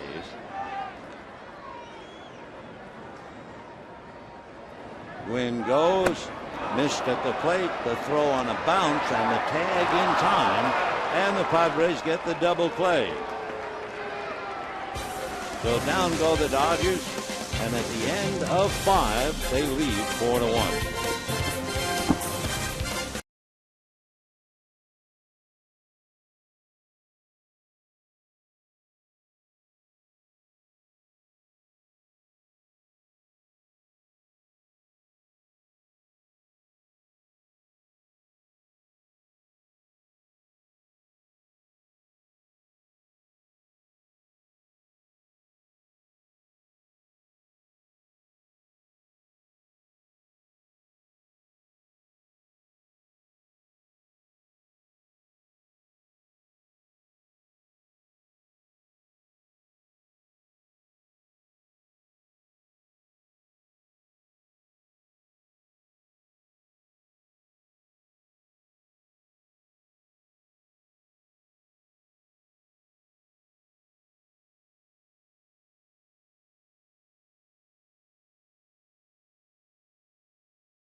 61, a crowd, the Giants and the Dodgers, over 82,000 at the Coliseum to see Sandy Koufax against the Giants. It was a 2-2 tie going into the ninth inning. Sandy Koufax had struck out 18.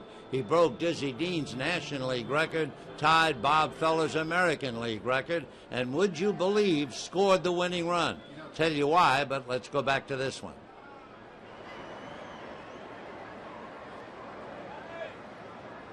Lilly going to work. 0-1 the count. Yeah, in that game, while Koufax was striking out so many, 18, it was a great game. 2-2 tie. And in the bottom of the ninth inning, Sandy Koufax led off with a single. Jim Gilliam got a base hit. That's fouled away. And that brought up Wally Moon. If you look it up, the one thing you would find about the Coliseum, number one, there was a big screen in left field. And number two, Wally Moon's home runs were always called moon shots because the left-hand hitter could clear the screen in left field. And with Koufax a single, Gilliam a single, Wally Moon came up and before the 82,000 hit one over the screen, and the Dodgers beat the Giants 5-2 before 82,000 at the Coliseum. That's going to be slapped into right field, base hit. So that's the fella we're really starting to like the way he swings the bat. Jesus Guzman, he just goes the other way. He has a single to left, a single to right, and a walk. So maybe not the kind of a hitter that Adrian Gonzalez is and was in San Diego, but he's an impressive hitter. And now here's Kyle Blanks. Blanks has struck out and walked, 0 for 1.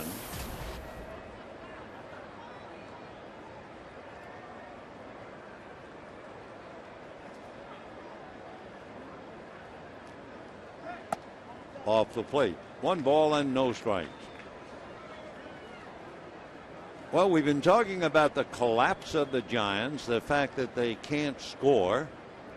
They're having a terrible time doing anything with runners in scoring position. 1-1. However, they got back-to-back home runs from Jeff Keppinger and Pablo Sandoval in the 4th inning. Madison Bumgarner has struck out 6, allowed just 2 Cub hits, and the Giants lead the Cubs 2-0 in the 5th inning. Arizona, with an 8-game winning streak, an 11-game winning streak at home, they play tonight. 1-2. Josh Lindblom is beginning to loosen up in the Dodger bullpen, and to see Lindblom, he's just been called back up. Matt Guerrero's wife, we understand, was about ready to deliver a child this morning. We haven't heard any news about it yet. Well, that's why Lindblom is here. Guerrero is on paternity leave.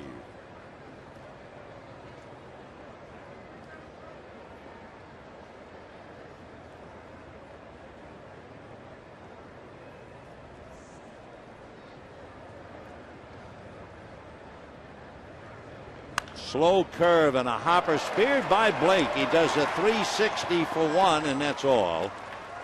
Boy, that was a nice play.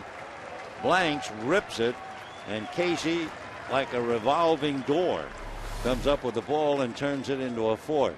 Turns it completely around and down to second. No further play. Velez deciding hold on to it. So a good play by Casey. He made a lot of them in his time. And the batter now, Orlando Hudson. Hudson grounded into the somewhat unorthodox double play. He had a ground ball to Loney, who stepped on first through to the plate. And they had Guzman in a rundown and got him between third and home. Orlando hitting .258. Half a dozen home runs.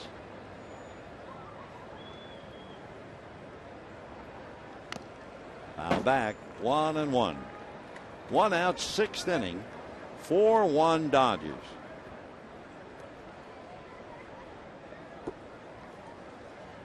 Dodgers will leave town immediately after the game and fly to Pittsburgh to make up a earlier rained out game. Then they'll go to Atlanta for the weekend.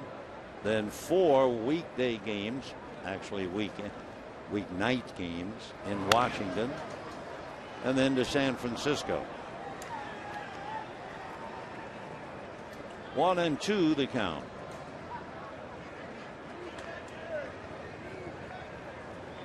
When the Dodgers go to Washington, the word is that Steven Strasburg, the phenom who went out with arm surgery, he is going to start. Davey Johnson has announced Strasburg against the Dodgers on the 6th.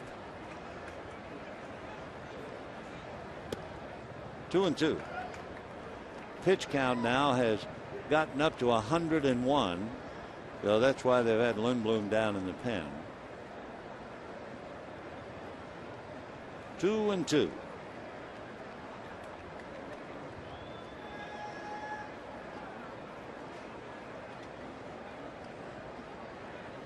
And ball 3. So with a full count and 1 down, do you run Kyle Blanks? Well, what kind of confidence do you have in Orlando Hudson? He has struck out 71 times.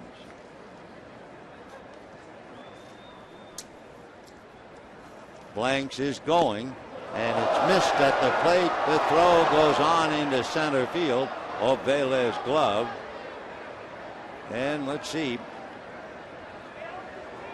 Hudson is staying at the plate. Apparently,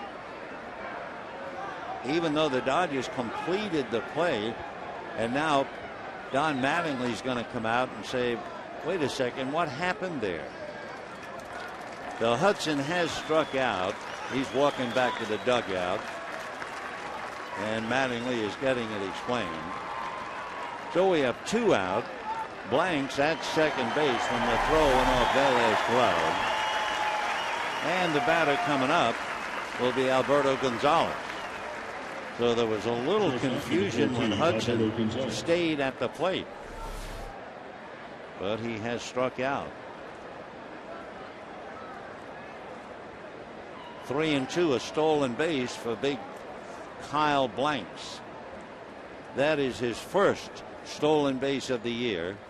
Kind of a terrifying sight if you're the second baseman.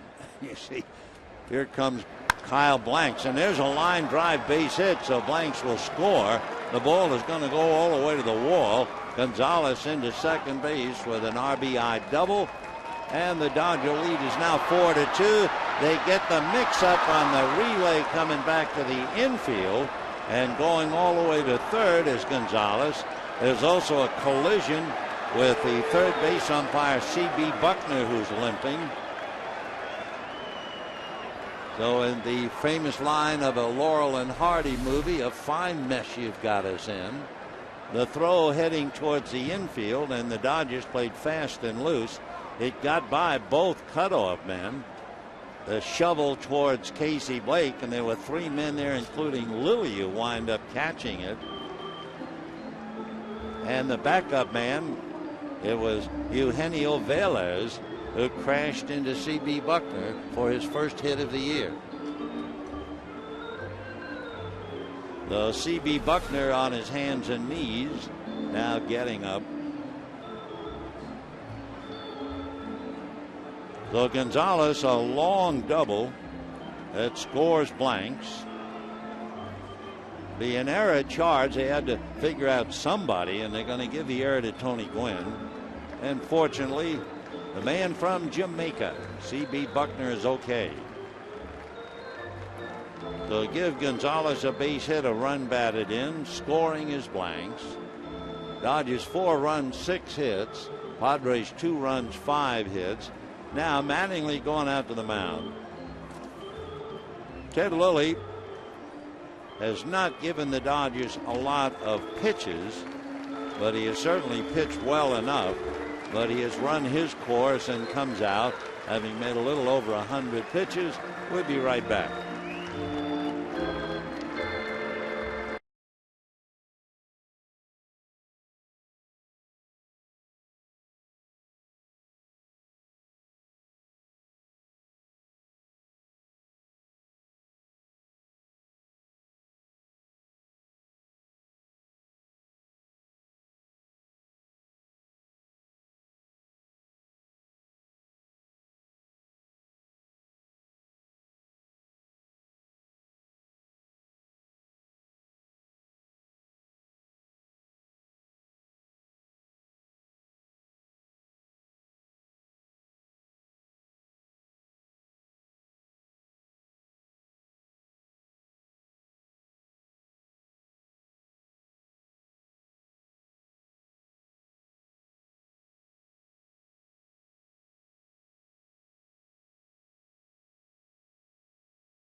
AT&T. Nancy B. Heffley perhaps summing up the proceedings today or during the homestand. If you ask me, I could write a book. Well, Ted Lilly could write a book right now as he sits alongside Tim Wallach. Ted made 105 pitches. The last time he made 105 pitches, you have to go back a ways. About 3 weeks ago against Philadelphia. Before that, you have to go the end of May when he made 110. So Ted goes out. Lindblom, who was down and now brought back. Josh picking up and facing Aaron Cunningham with Gonzalez at third, and the Dodger lead cut to 4-2. And ball one. Josh Lindblom from Lafayette, Indiana. Big fella, 6'5", about 240. 24 years old. Check swing for a strike. 1-1. Cunningham has walked, scored a run, flied to right.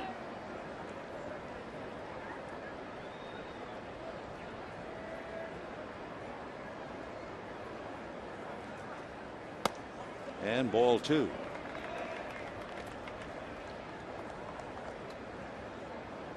Lindblom with the Dodgers earlier, then was sent back down, and now with Matt Guerrier on paternity leave, waiting for the delivery of his child. Little foul ball that'll go back into the stands, and they count 2 balls and 2 strikes. The Guerriers live in Shaker Heights, Ohio, but they're both here, so Matt didn't go far.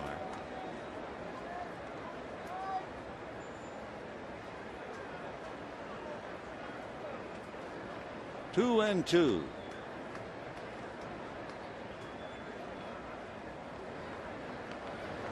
And it looked like a slider, foul tipped, and down he goes. So Cunningham strikes out.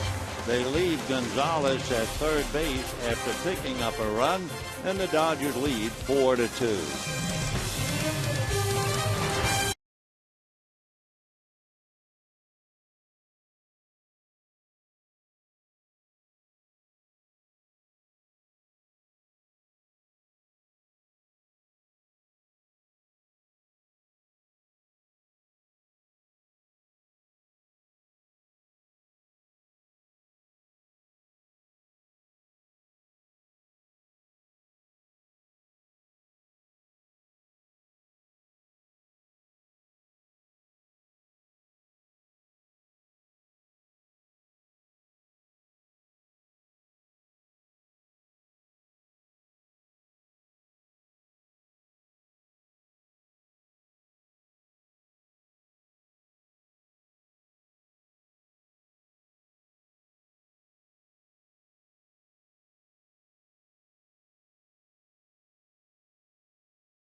And a great leaping catch by Justin Sellers. So we figured we ought to put the freeze cam at it. Nice play by Justin to go up the ladder high. Gloved arm fully extended and made the catch. Dodgers leading 4-2. And we go to the bottom of the 6th inning with Rivera, Blake, and Loney in that order. Dodgers scored a run in the first. Padres came back with a run in the second. Dodgers scored 2 in the bottom of the second, and they added another in the fourth.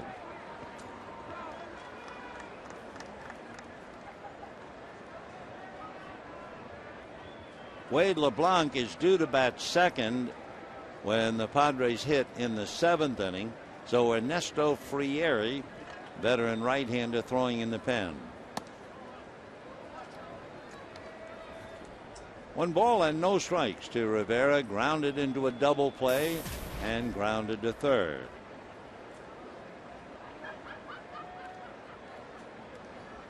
Rivera batting .286, 3 home runs, 24 runs batted in. That's in the dirt to the screen. 2-0 the count. For LeBlanc, he had made 92 pitches coming into this inning.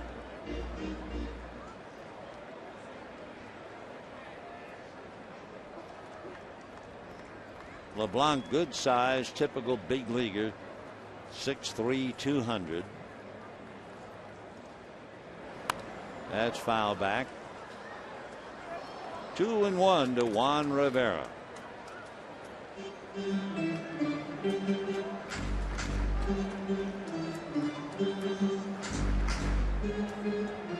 Rivera came up in the first inning after 3 straight hits, hit the ball sharply to third, and hit into a double play. 2-1. Foul back, 2-2. Dodgers going out on the road. The Padres are going home. While the Dodgers have that long trip. Mattingly going to Pittsburgh, Atlanta, Washington, San Francisco. Padres will be home against Colorado and San Francisco, and then they go to Arizona and San Francisco. 2-2. And lifted the shortstop, Gonzalez. 1 away.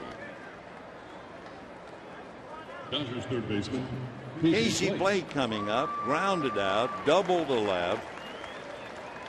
Made a good play on that hard hit ball by Kyle Blanks in the 6th inning and got a force. So Casey hitting .255.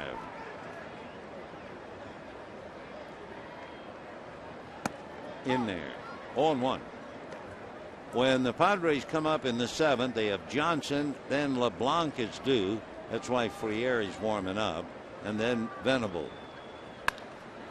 Foul ball. Tim Wallach just did get out of the way of it. 0-2 the count. Of course, Tim played third base for a long time. He knows all about balls hit hard down that way. 0-2.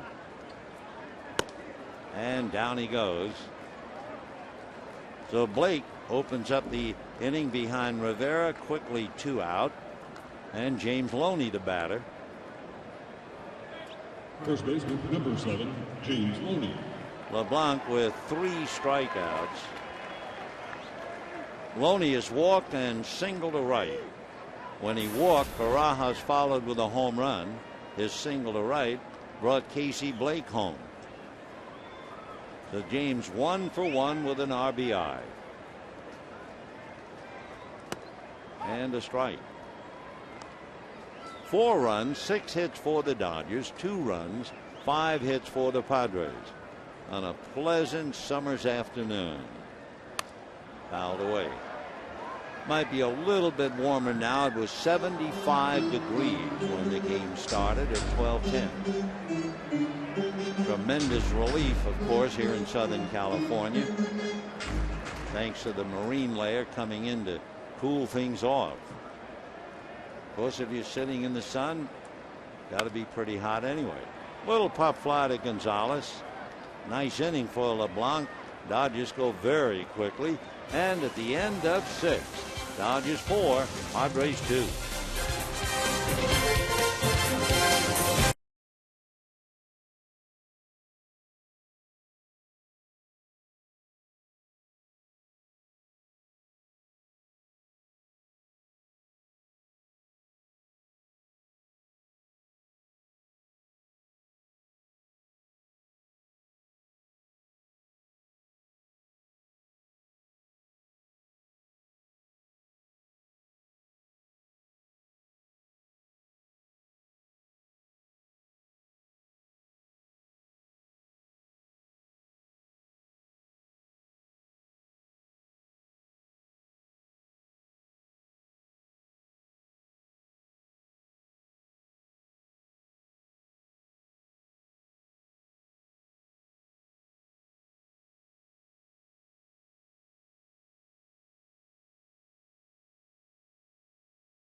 From the looks of things, you would believe that Wade LeBlanc is done, having gone the 6 and allowing 4.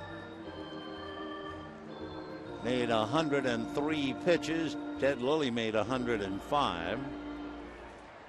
And figures he will go out for the hitter. Rob Johnson will start it. Coming out on deck is Andy Perino, who has played right field.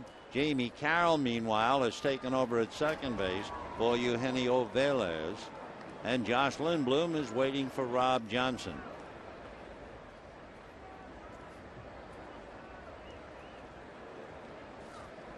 So into the 7th inning we go. Ball 1. Johnson walked and fouled out. 0 for 1. Rob hitting 193.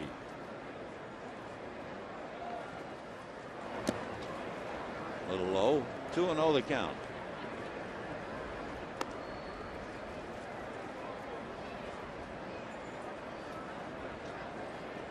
When Johnson started Saturday at Arizona, it was the first time he had played in about 9 days.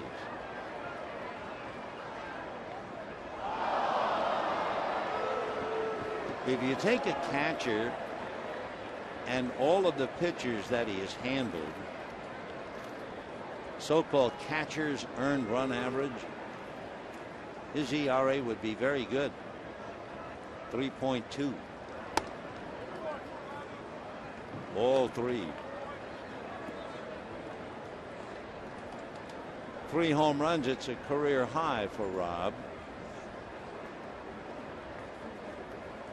4-2 Dodgers. Fouled away. 3-2. Statistically, at least, the Padres are a better team on the road than they are at home at Petco. They're 28-38 at home, 32-38 on the road. So 10 under at home, 6 under on the road. 3-2. And hit to center. Kemp moving to pick it off. The Johnson a fly ball, and now Andy Perino coming up. Perino played in last night's game, finishing up in right field. He had grounded out and then doubled.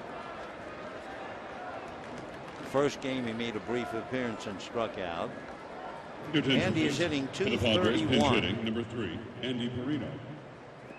Perino was just called up Friday from San Antonio. This is the time, once we get to September 1, the September call-ups.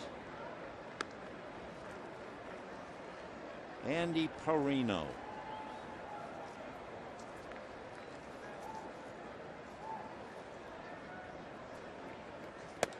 Off the plate, ball 2.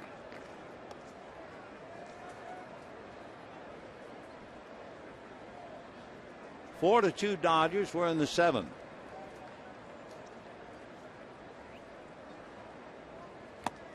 Foul tipped. 2-1. Perino's from Brockport, New York. Went to Lemoyne College.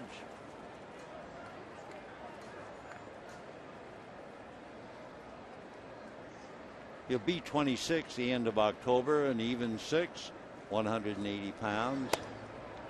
And he runs the count 3-1.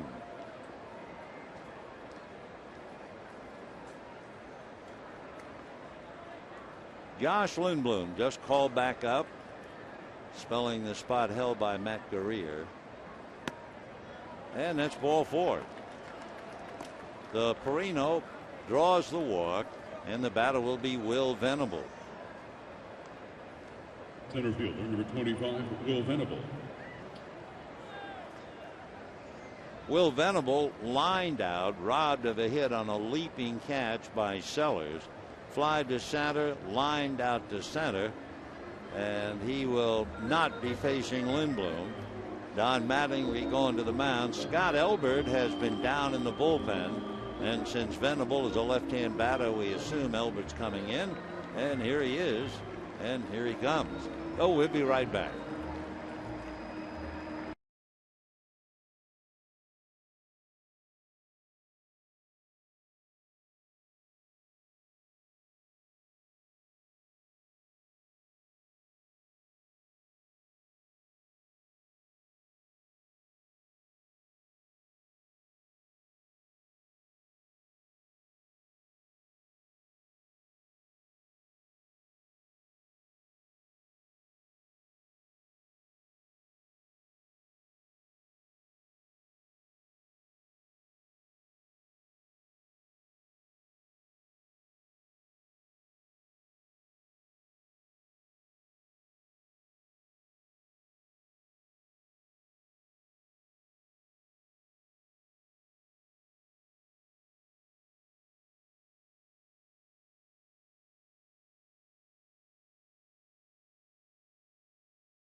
Pitches.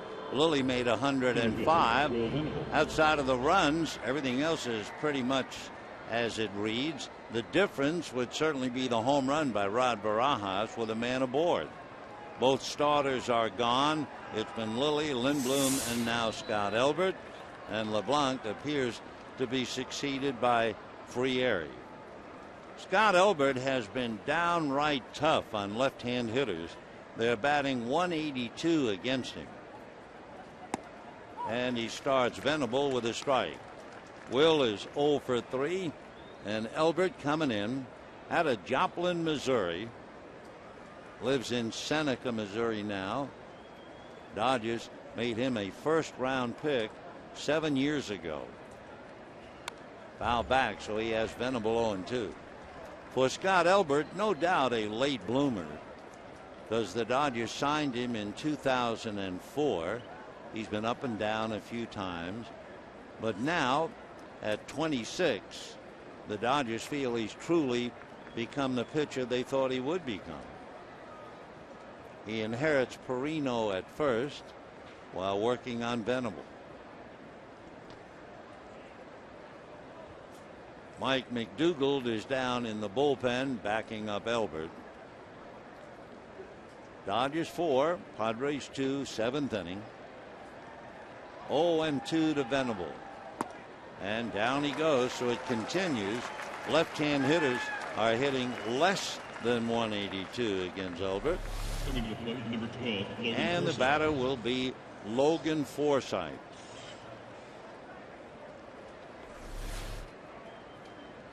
Forsythe struck out, grounded to short, hit the ball hard and deep, but Gwynn went to the track to make the catch in the 5th inning. Now let's see. Mattingly coming out. Looks like another switch, a double switch indeed. Trent Olgen is coming out of the dugout and heading for right field. So Rivera will be coming out. And we'll assume that Mike McDougald will be brought in to pitch to Logan Forsythe, and we'll be back.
The Padres trying to kick up their heels a little bit. They have a run of Perino at first, and the Dodgers now started with Lynn Bloom, brought in Elbert, and now here's Mike McDougald. So McDougald will be going head to head with the Padre third baseman Logan Forsythe. Attention please, these changes for the Dodgers. Entering the game in right field, batting ninth, number 49, Trent Olgen. McDougald 1-1 in his 60th game. And in looking at Mike's work, 24 walks, 33 strikeouts, so he's fighting it a bit. Logan Forsythe. And here's Logan Forsythe hitting .215. 0 for 3. Oh, they did hit one ball very well to deep left field. McDougald jumps a strike in there. 0-1. McDougald in 48 innings has given up 3 home runs. Forsythe does not have a home run. Perino's at first with 2 out.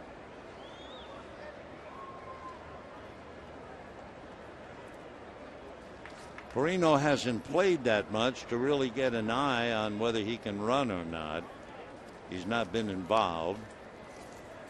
In the minor leagues, his high at Lake Elsinore was 8. Little foul out of play.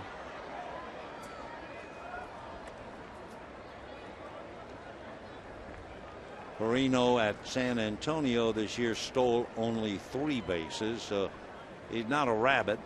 Dave Roberts over to say something to him. Meanwhile, 0-2 the count to Logan Forsythe.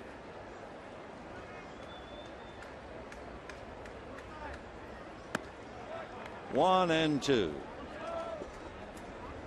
Mike McDougald, big drink of water at 6'3", maybe 190. First round pick by the Royals way back in 1999. Went to school at Wake Forest. So he's been a pro since '99, and he's pitched all over the place. And that's popped up into straightaway center. Fighting the glare is Kemp, and makes the catch. So no runs, no hits, a walk, and a man left. And at the end, it's 6.5. Dodgers 4 and the Padres 2.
Bottom of the 7th inning, and Bud Black makes a change. He goes to the bullpen to bring in Ernesto Frieri, but he also keeps Andy Perino in the game. Perino, who batted for LeBlanc, stays in the game at third base. So that means Frieri would go into Logan Forsythe's spot, and we go to the bottom of the 7th inning. Ernesto Frieri out of Colombia from Arjona. We've told the story, but it's kind of an interesting one, so just kind of relax and we'll repeat it. He feels that becoming a major league pitcher, he has to give credit to his grandmother, because what she made him to do from the ages of 12 to 16, it was grind corn. Barajas lifting one down the right field line. Could be trouble. A diving try by Cunningham, but it's going to drop. Barajas is at second base with a fly ball double. So everybody knows he hits the ball in the air, and that time Cunningham just couldn't get to the line. Playing a right-hand batter off. Here he comes, makes a desperate dive, but misses. And Barajas has a fly ball double with Carroll and Trent Olson coming up.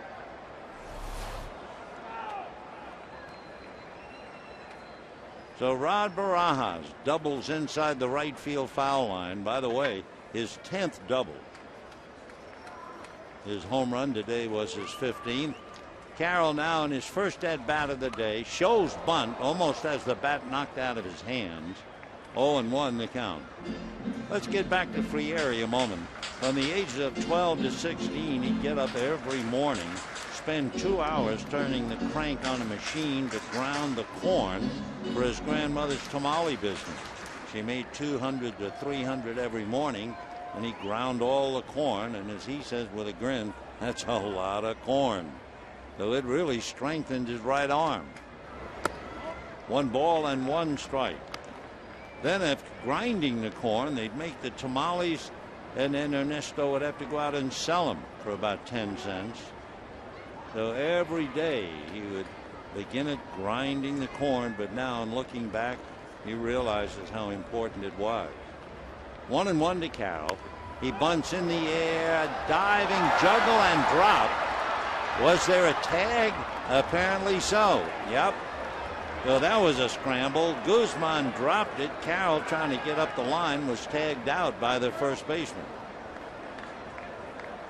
So Barajas had to hold as Carroll turns out, grounding out to Jesus Guzman. There's the juggle and the drop.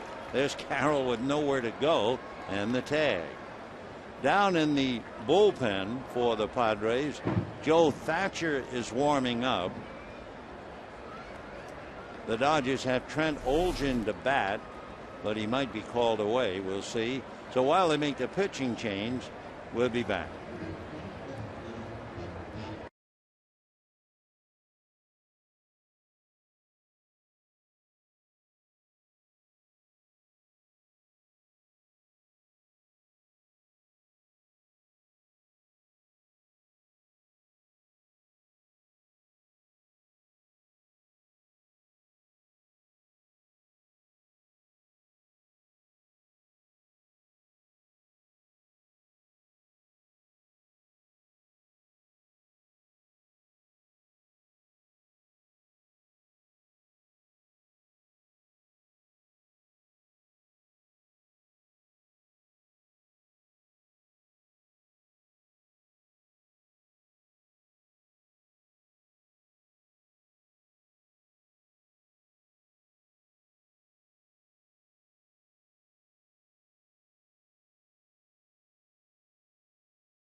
Well, the wheels are turning here between Don Mattingly and Bud Black in the final meeting of this 3-game series. Naturally, Don Mattingly wants a sweep to give him the second sweep against the Padres this year. Bud Black would like to not only snap a 6-game losing streak, he'd like to avoid the sweep and then go home on what he hopes would be a muted triumphant note.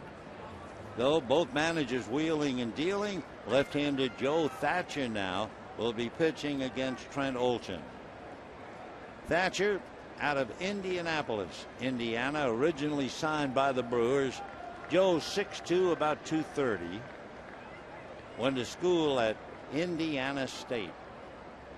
Snakes that fastball in by way of first base. 0-1.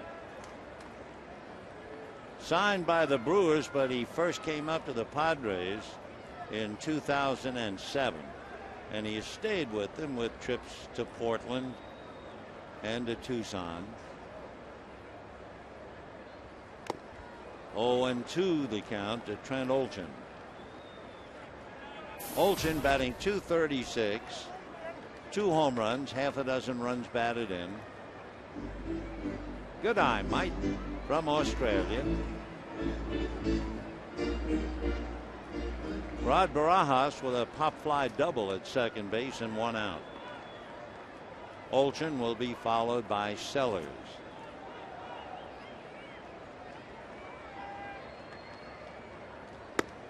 One and 2 the count to Trent Olson.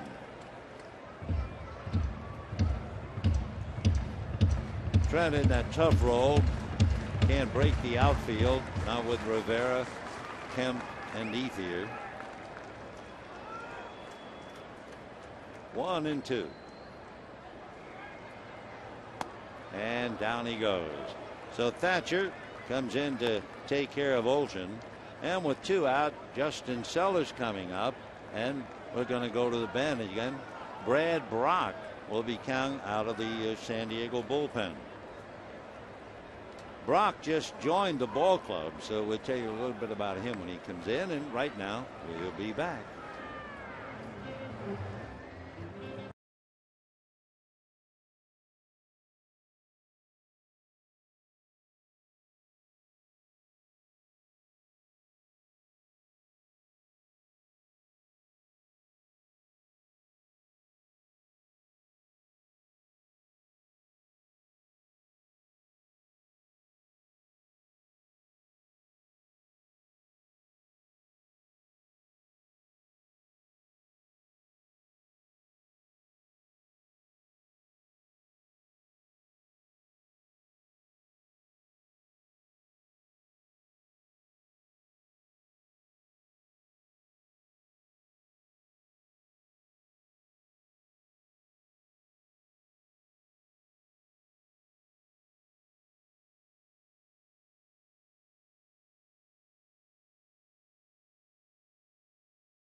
It's been LeBlanc, then Frieri, then Thatcher, and now Brad.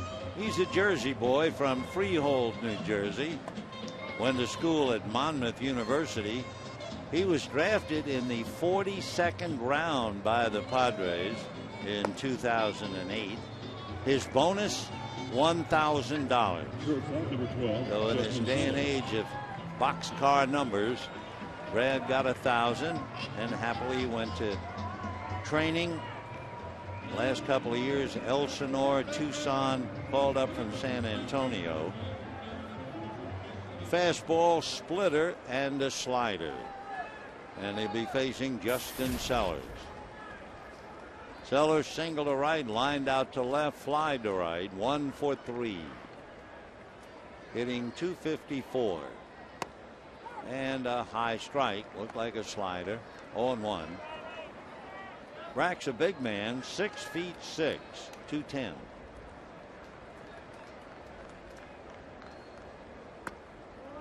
Off the plate at 93, 1-1. They say his fastball has been clocked as high as 96, the splitter at 92. 2-1.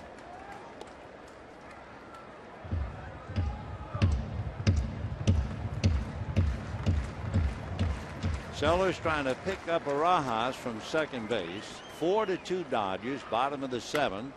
Foul ball. 2-2. Looking ahead, when the Padres come up in the 8th inning, big challenge.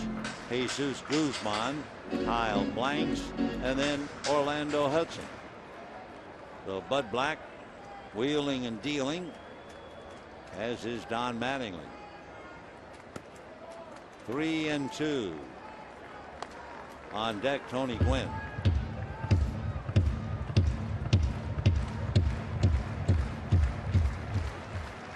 in looking at the notes, this certainly would be the major league debut of Brad Brach.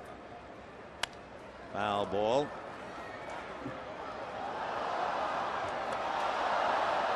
Well, it might be just another game, two teams going nowhere in a midweek game, but not for this young fella.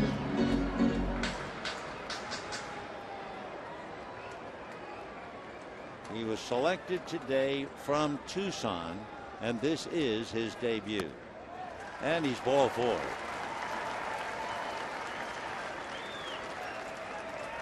So Sellers draws the walk, and the batter will be Tony Gwynn.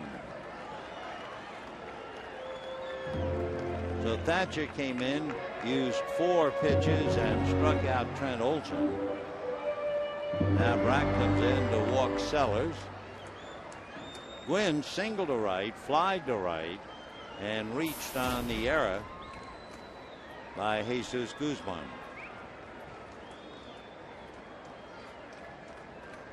Two on, 2 out. And a strike. 0-1.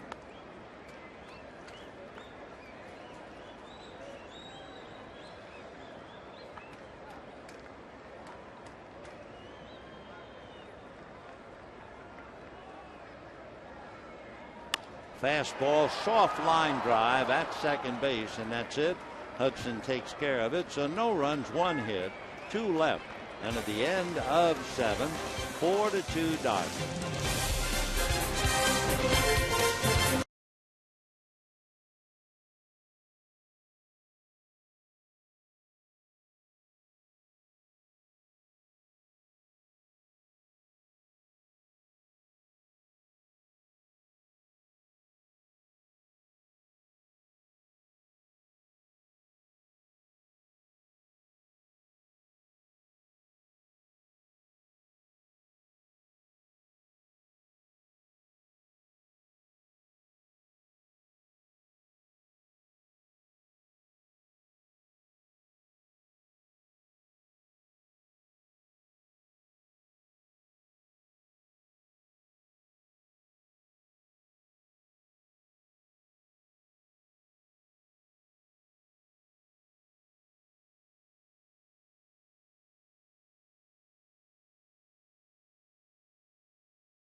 In the background, a great recording, Benny Goodman's theme song, Let's Dance. And that clarinet, sweet and loud to the heavens. Meanwhile, we got a pepped up ball game here, 4-2 Dodgers. Guzman, Blanks, and Hudson coming up. Let me hear Benny Goodman.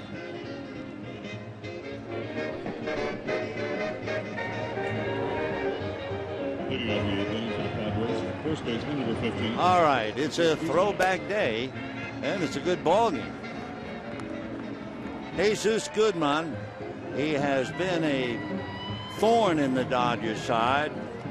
Last night he had a couple of doubles and a walk. The one time they got him out, he put Kemp right to the wall in dead center. Today, he is single to left, single to right, and walked. He's also stole third. The Guzman hitting .326. And here we go in the 8th against McDougal. And ball 1.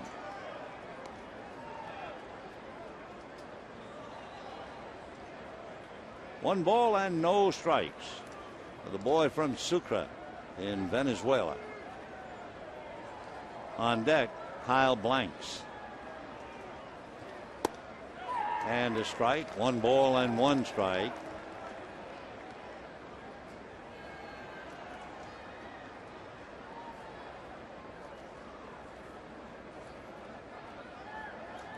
Guzman worthy of a good look, and that's certainly what the Padres are giving him. Ball 2.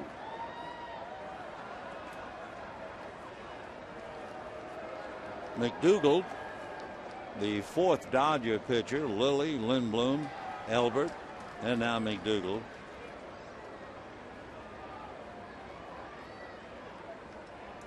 Two and one. Fouled away.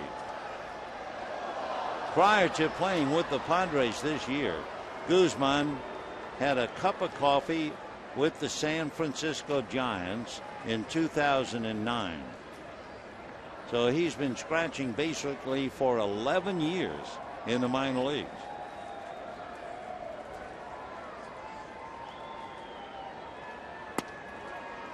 Ball 3.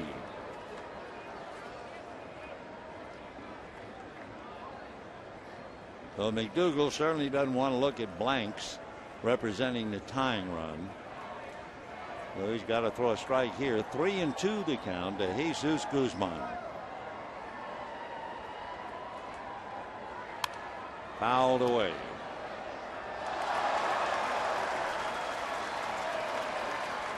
Guzman so far has walked 15 times and struck out 33.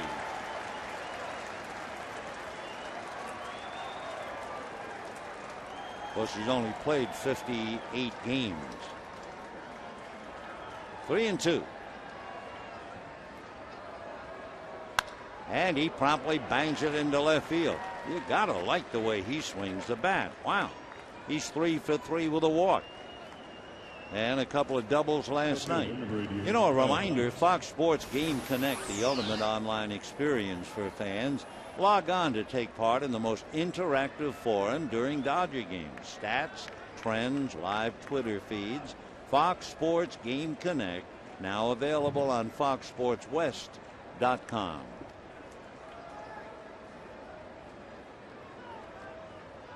All right, Guzman with a line drive single to left, and the batter is Kyle Blanks. Struck out, walked, hit into a force play. Hit the ball very hard, a one-hopper at Casey Blake when he hit into the force. Blake is going steady with the third base foul line.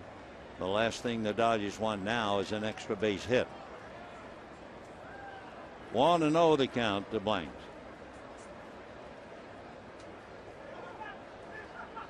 As we mentioned earlier, the Padres have been without the home run as a weapon. That stroked foul into the chairs. 1-1 the count. The starting lineup for the Padres had 28 home runs amongst them. Matt Kemp has 31. The number one home run hitting team in the National League right now would be the Cincinnati Reds. They have 153 home runs.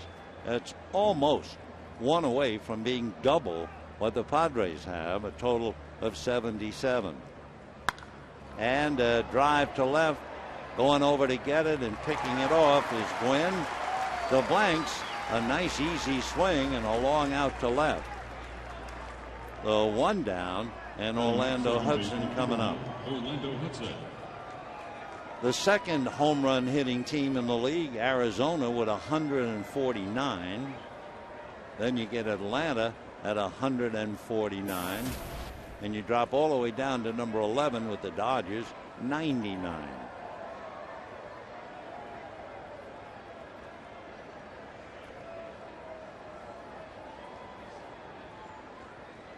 Hudson is grounded to short, hit into a double play, struck out 0 for 3.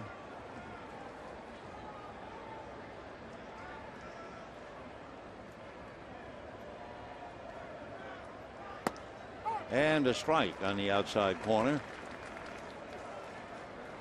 The paid attendance today, 27,767.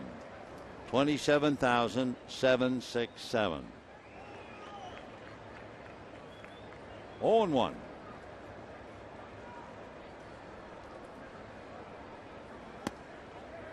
One ball, one strike. Mike McDougal trying to hold on to this and give Ted Lilly his 9th win of the year. Ted made 105 pitches, went 5 2/3.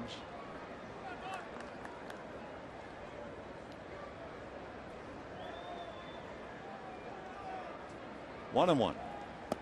Ball 2, 2-1.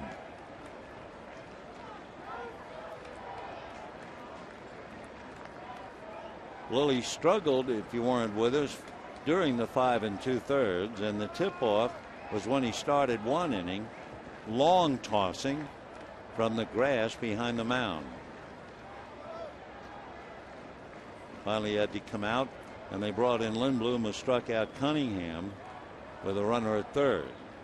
So it's 4-2 Dodgers. Guzman at first with one out.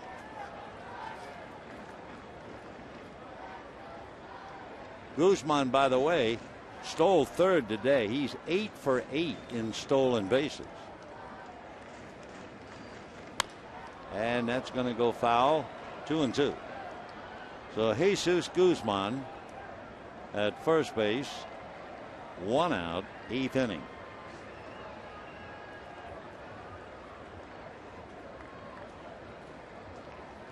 Just as Davey Lopes helps the Dodger base stealers, Dave Roberts over there in the first base coaching box, who stole plenty in his career, helping the Padres #1.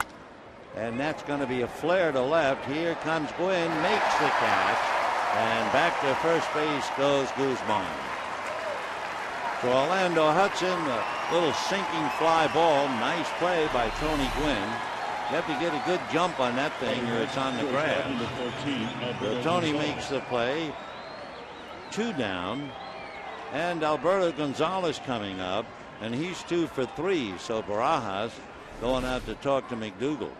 Gonzalez singled in the 2nd inning and doubled in the 6th. Double home blanks. Took third on a throwing error from Tony Gwynn. That's when Lindblom came in and struck out Cunningham to end the inning, the 6th. So Gonzalez 2 for 3, hitting .236.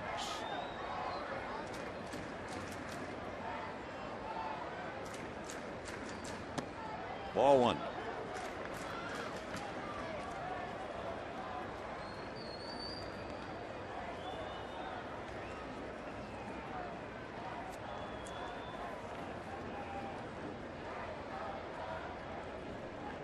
With 2 out, they have to keep an eye on Guzman. And a high chopper to Carroll. That'll be that in the 8th. No runs, 1 hit. The leadoff single by Guzman, but they couldn't advance it. And at the end of 7.5, 4-2 Dodgers.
Up Rod Barajas in the second, going up against Wade LeBlanc.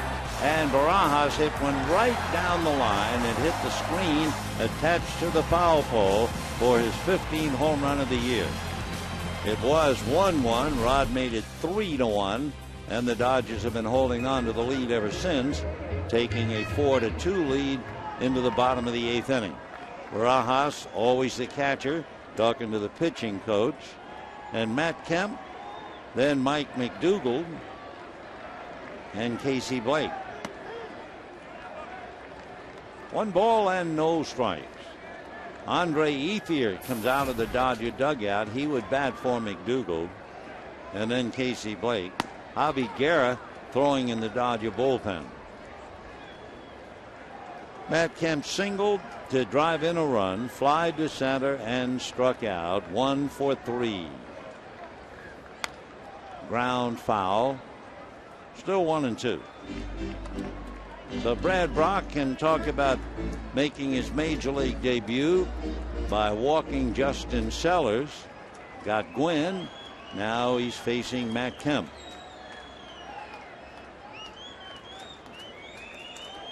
One and two. And he can tell his kids, I always struck out Matt Kemp. So 1 out in the 8th inning. Freehold, New Jersey. I'm not quite sure where that is in the state. If it's anywhere near Paterson, New Jersey, or the Passaic River, that's a lot of trouble. Of course, anybody from New Jersey would be concerned. They've suffered a lot of damage from Hurricane Irene.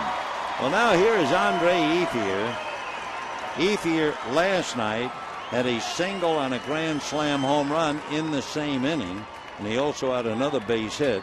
So he had a big night with 3 hits. The night before, he had 2 singles and a double. And he grounds one off the glove of Guzman, and Andre's aboard, and I'm sure that'll be a base hit. Guzman diving head first, trying to get his glove on it. All he could do is slow things down. So Andre will single off Guzman's glove. For Ethier, he was hitting .294. So he'll be able to add a couple of points to his average as he gets out on the road. So the 1-out single will bring up Casey Blake. Casey is grounded out, doubled, scored a run, and struck out.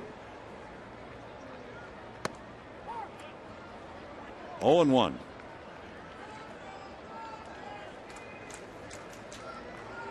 One out in the 8th, 4-2 Dodgers.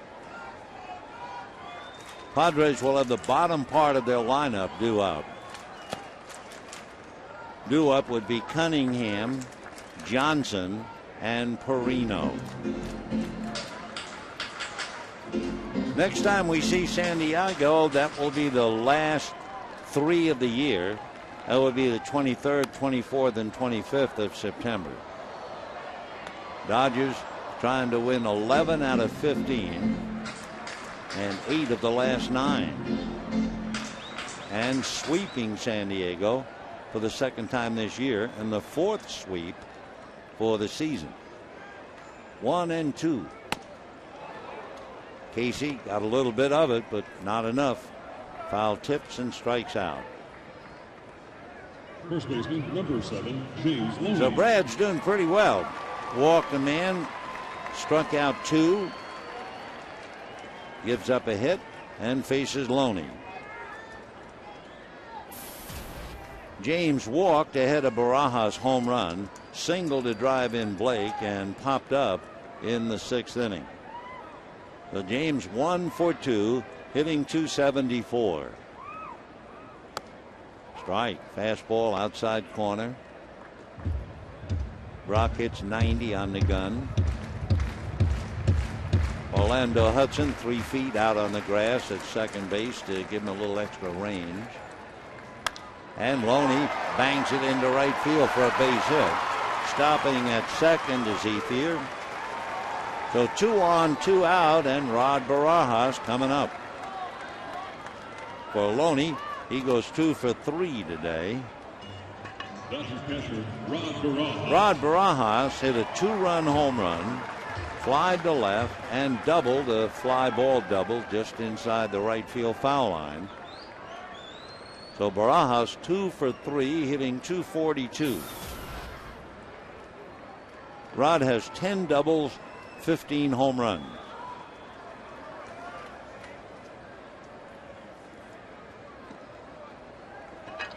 Two on and 2 out. 4-2 Dodgers, bottom of the 8th. Ball 1.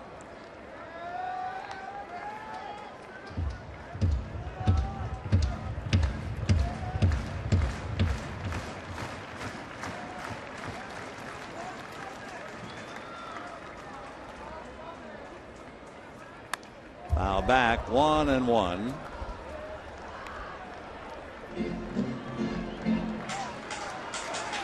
The gun saying on those 2 fastballs, each were at 87.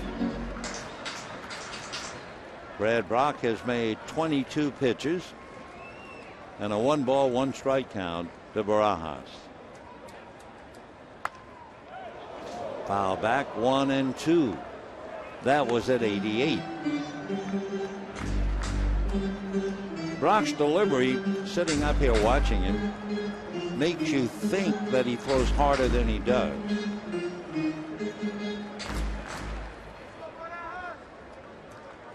One and 2 the count.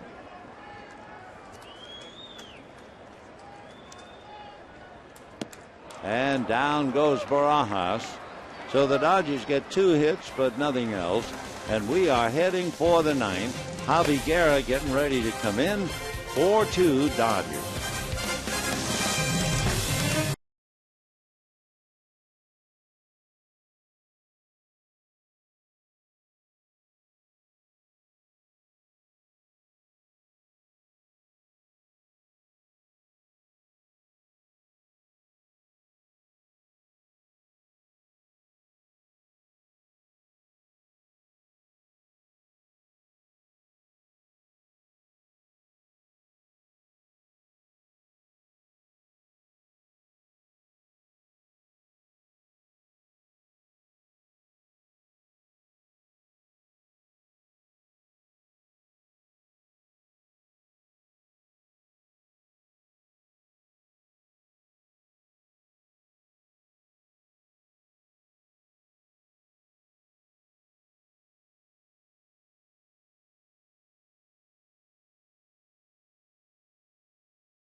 Javi Guerra coming out to try and lock up.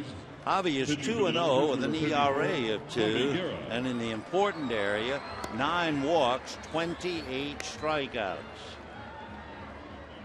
He has fewer hits allowed than innings pitched. So Guerra getting ready. Nick Hundley comes out, and he will be the hitter, so it'll be Cunningham, then Hundley to bat for Johnson, and then Perino.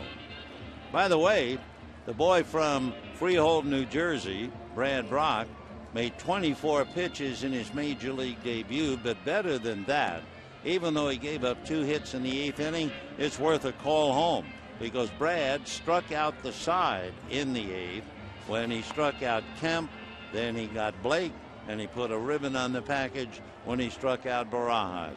And when Brad got back into the dugout, all of the Padre teammates came over to give him a hug and a high five and congratulate him. Great way to debut in the big leagues. Now Nick Hundley waiting for Aaron Cunningham. Cunningham has walked, flied to right, struck out, 0 for 2. He has 1 home run.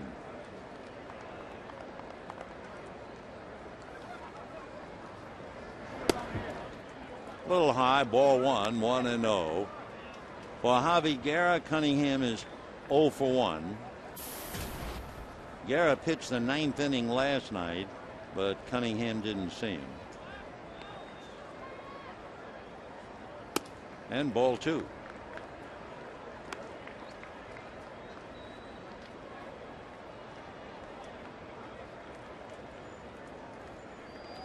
Four to 2 Dodgers. We're in the 9th.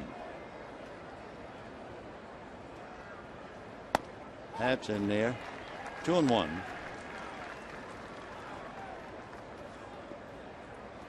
Dodgers 4 runs, 9 hits. Padres 2 runs, 6 hits. If the Padres can get off the floor, Heath Bell begins to loosen up in their bullpen. We haven't seen Heath throw a ball in the series nor in the pen, but he's down there now. 3-1 the count to Aaron Cunningham.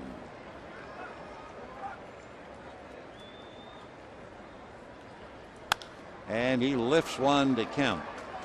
Boy, those sunglasses really glistening in the sun. Matt had to hold that glove up like a stop sign. And we have one away. The batter will be Nick Hundley. So Cunningham back to the dugout. Nick Hundley is hitting .267 with 5 home runs, 21 runs batted in. He was 0 for 3 with a walk last night. He hit the fly ball to center, and Matt Kemp threw Guzman out at the plate. In the first game, he had a double and a single. And ball 1. Hundley banged up, has only played in 60 games, and they played 137, so they missed him badly. 1-0. 2-0. So Guerra started that way with Cunningham.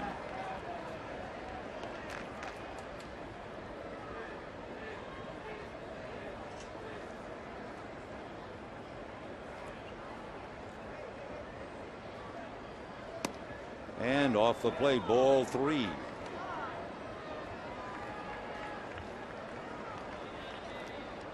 Javi Guerra out of Denton, Texas. He'll be 26 the end of October. That's a strike. 3-1. Javi is an even 6, 205 pounds. Throws hard enough so that you would never understand that he could possibly have had Tommy John surgery. But he did. 3-1. And that's popped foul. Loney's coming over, but this one's not coming back and going to stay in the stands.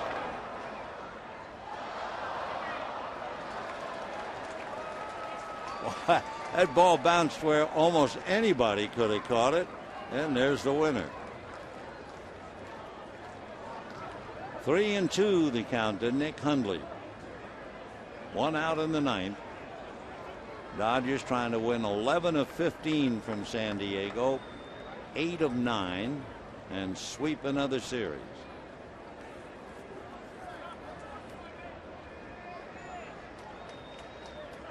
Three balls, 2 strikes.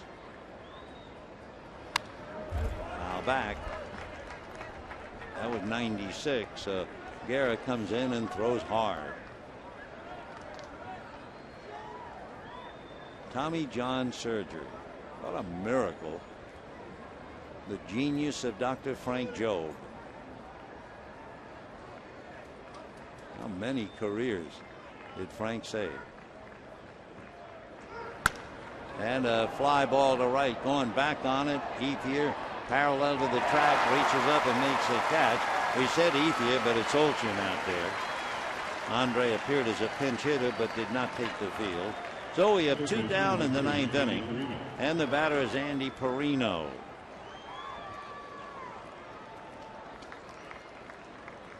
Perino got into the game and walked, and then stayed in the game at third base. Casey Blake shortens up about even with the bag at third. The last hit Padres had Guzman open up the 8th with a single, and before that, Gonzalez who doubled in a run, and that's a strike. Dodger pitching has really been something since early in July. 0-1. And another strike. Dodgers, should they win this, will go 17-11 in the month of August. And they're a strike away. No balls and 2 strikes.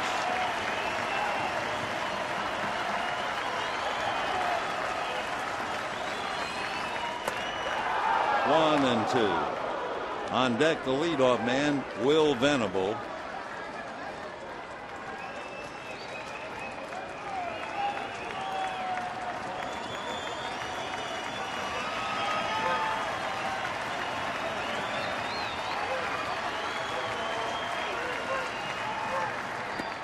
Two and 2. Should the Dodgers hang on to win, Ted Lilly will be 9-13. He will be 3-1 against the Padres this year, 9-4 lifetime. Wade LeBlanc will be 2-4 and 1-5 lifetime against the Dodgers. LeBlanc would be 1-4 at Dodger Stadium.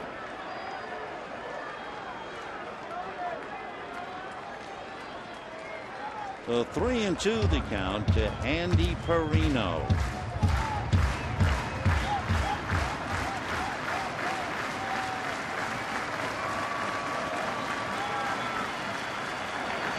Now back.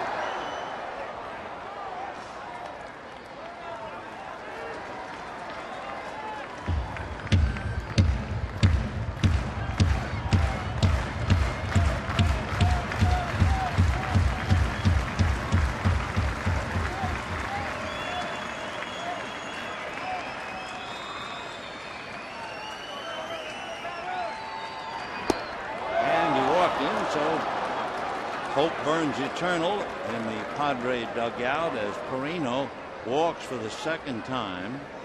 And the batter, Will Venable, was robbed of a hit on a leaping catch by Justin Sellers in the first inning. Since then, fly to center, lined out to center, and struck out.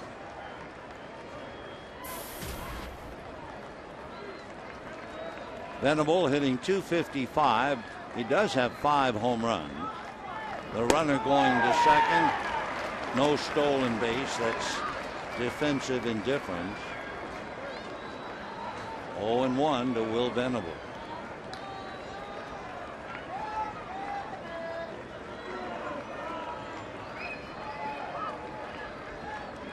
And another strike. So Venable certainly in a hole. No balls and 2 strikes.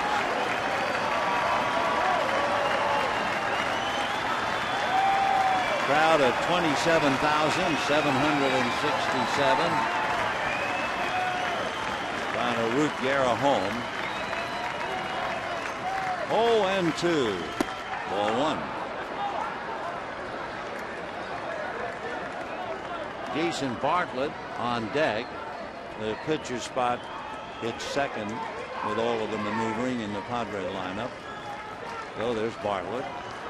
But it's up to Venable to save him a lick.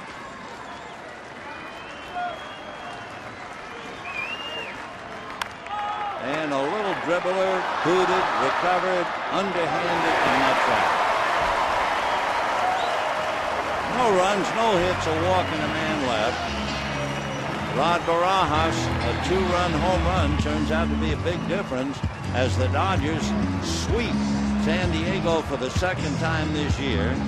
Their record against the Padres 11-4. They've beaten them 8 out of 9. And the Dodgers now, of course, if nothing else, trying to catch San Diego.